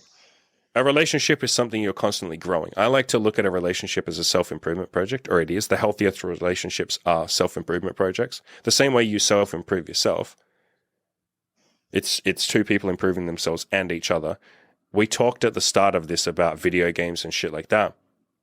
Think of a relationship as like something you skill up, like you literally level up your relationship. And with that mindset, it's like, I don't need to be perfect. I don't need to never, ever be complacent. I don't need to always hold frame and maintain the alpha status in the relationship and stuff like that. It's like, I'll try my best. And those are great goals to have, man. Like, I'm not discouraging people. I think sometimes maybe it comes across that I am disparaging towards like people in the red pill or the pickup artists and stuff like that. No, like a lot of the stuff I agree with. It's just that you don't have to be perfect with that stuff. If you want to be an alpha male, fucking go for it. Just don't be an alpha male 100%. Don't beat yourself up if you ever have a stumble on your path to being a perfect fucking alpha male. Don't go like, oh my God, I'm a little beta faggot. It's like, no, dude, you're practicing being an alpha male, which means you won't be perfect at it, which means there's a learning experience. So don't beat yourself up if you stumble. Done. But you'll be fine with relationships. I was, and I didn't know what the fuck I was doing. And I have 9 years of terrible relationship experience that you don't have. I had to unlearn so many things from my 9 years of toxic relationships. You get to start from fresh. That's a Yeah, great position to be in. yeah. My last relationship wasn't toxic. I just like basically this is one thing that I think this is a big part of like what you preach is I basically just like jumped into something with somebody I didn't really know. And Hmm. just like my biggest thing was I felt, and this is something that I'm trying not to do again, but part of that is also like being super honest. Like something that I say very early on is like I'm not perfect, and I don't like I had the one girl in that text about like honesty. Like there was one point where she like didn't want me to come over because she like didn't feel like putting on makeup and like wasn't in like her like peak of peak like she was like I don't want you to see me like this. I'm like that's so like I don't expect what kind of piece of shit guys are you seeing that expect you to be perfect? Like I understand that you're a person. Like I just want to see you. Like I don't care that you're not like in your fucking peak states. Like I make it very clear up front. I'm like, look, like I would rather see you like that because then I'm like actually kind of getting to know. You know what I mean? Like I'm getting to see you, not like the fucking mask you put on when you're trying to put on your like dating phase. Yeah. So anything else that I would say on relationships, I would watch all the videos that I've done on relationships so far. There's 12 videos there. And I've talked about relationships on my podcast as well, but relationships are definitely something that I'm going to dive into more or keep doing more of over the next years or whatever. I'll still be covering sex and dating content, but relationships are definitely the thing that I care about the most at this point in time. That and money, like doing that kind of content. So, but the best answer I can give you is every principle that I talk about when I talk about self-improvement or sex and dating and stuff like that, they all apply to relationships. You're going to find that a relationship is all of that with one extra one. Here's your little bonus one for relationships. Especially when I talk about giving yourself permission to suck, the best advice I can ever give anyone for relationships is give your partner permission to suck too. We forget that. We go like, oh, I have permission to suck. I know why I made that mistake and I know I had good intentions, but she's fucking selfish, or she was just being a bitch that day, or like she should care about my feelings and put her fucking feelings aside. And it's like, come on, man, like give her permission to suck. She's doing her best. As long as there's growth there and there's evidence of growth and evidence of good intent that she wants to grow with you and that she's trying her fucking best, even if sometimes in the moment she's emotional or she's a train wreck or whatever, like, and hey, we're like that too sometimes. As long as there is some evidence of her growing with you, then give her permission to suck. Because you suck. You're just not going to be aware of it. You're going to make excuses why you didn't really suck then, and you're not going to give her those same concessions. So all the same principles apply with also giving her permission to suck as well. Yeah, for sure. Yeah, and that's one thing. Like I try to quick heads up. If I like put my hand up, that means that these died, and I'm gonna switch out my headphones. I don't think we have like too much left, but like I don't want to like miss like 10 minutes of good shit just because like these died. So I might have to swap these out soon. But yeah, and that like goes back to the whole like reinforcing behavior you want to see is like people like, and this is something that I want to do. Granted, like before I say this, I love my mother, fantastic woman, like wouldn't be who I am without her. But there was this thing that she would say when I was younger, which was like the complete opposite of how I think you should do shit. And she would tell me that you don't get rewarded for doing the things you're supposed to do. Like if I like Yeah. I would get $100 if I got straight A's, but if I got A's and B's, I got nothing. And she was like, "You're supposed to get A's and B's. You don't get rewarded for doing what you're supposed to." I was like, "Then why the fuck am I going to do what I'm supposed to?" Yeah, I could see that being a very perfectionist mindset. And then at some point you go, well, if I'm only getting rewarded for the absolute perfection and nothing else, then why should I even bother? Like it's actually easier to just be complacent and do nothing. That's a reward in itself. So funnily enough, her not giving a reward for doing what you're supposed to means that you'll get a reward from doing nothing. So you're actually more motivated to do nothing. If you Yeah, believe that you can't achieve the A or whatever she's put up there. It's like, yeah. Well, it was like if I got like five fucking A's and B, it was like cool, you get nothing. And it was like cool. Like if I am going to, I can put in 40 hours of effort, and if I miss it by a mark, I get nothing. Or I can put in 3 hours of effort, and I still get to play video games and like do all this shit. Like also, like I'm 12, like nine, not even nine, 18 weeks worth of fucking work for $100. Like I can do math. Like that's not a good wage. So she that is was one thing. I she was understand the teaching you a sentiment. very good lesson. Yeah. Yeah. And So sometimes people teach us lessons in the negative. What I mean by that is like they didn't mean to teach us that lesson, but like we take away a beautiful fucking lesson from that. We're like, okay, well, like if I do the maths, I should probably just like make my own hustles and then I could make way more than that. She didn't intend for you to have that lesson, but like fucking be grateful that she gave you like a great fucking lesson in her own clumsy sort of, way. Some people I like to say are there as like the light posts or the lighthouses. Light post is probably a better answer. The light posts in our life, like they're just there to show us like how not, the light posts that are on the side of the road so that you don't drive off the cliff. While he goes and fixes his earphones, I'm going to finish that analogy and he can miss out on it. Some people are the light posts on the side of the road to keep us from making mistakes. What was the analogy? Yeah. You have to watch the VOD now because I said it and I said I'm not repeating it when he comes back. But essentially, some people teach us lessons without intending to, and I think that's really fucking useful to look for the silver lining. But yeah, I think a lot of like the best lessons that like something that like that basically like I got from that was like how to play the game essentially. Like sometimes you just like there's shit you have to do that you don't want to do that you just like it's better to just like if you fight it, it's going to be unnecessarily harder. So just like shut the fuck up, like do the thing, don't draw attention, and just like get through it. Let's start wrapping up. What are your goals for the future? Like, what do you want next? What's after this? What are you working on? Biggest thing I'm working on right now, would like a girlfriend. That's a big one, and I'm trying to get to by the end of this year. I'm currently trading with $7,000 for watches. The goal is by the end of this year to get that to 15. We'll call it 20,000. And then I would like to basically, by the time I graduate in May, basically have that at a point where I'm making at least $5K a month. But the guy that I was talking to was telling me that if I can, as long as I can get to $50K in working capital, I can get to about $10,000 a month, which fucking nice. That's money is going to be the next thing to fucking handle once I get like relationships. Like I'm kind of starting to slow down a little bit. I am still real quick on the topic of carryover, like approaches has helped me a lot in the rest of my social life because I always was decent at talking to people. I just always struggled with like new people was always just like a struggling point for me. So there's been massive carryover and like just introductions to like people in general.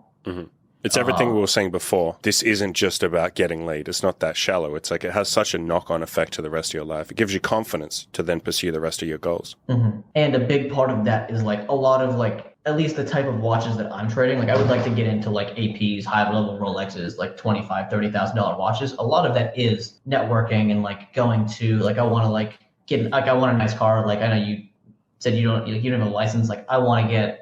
Within the next 6 months, I want to be driving like a $60,000 car and like start going to like car events and like meet people who have money that like watches through that, and then I get to like become their fucking watch guy. That'd be so much fun. Yeah, I feel like that would open you up to such an interesting world. Well, that's amazing. Like the guy, one of the like the main guy that like I'm learning from. Like a big part of why a big reason why he likes like he's a very big like car and watch guy, and like a big part of it for him is like the people that you get access to when you have like knowledge and like you can show up and not just like granted you can still show up to car events and just like be fascinated and like have conversations, but when you show up with a sick car too and like you have these guys who will like come up and start conversations with you because they also love this thing, it's a really good like networking tool. I love that, man.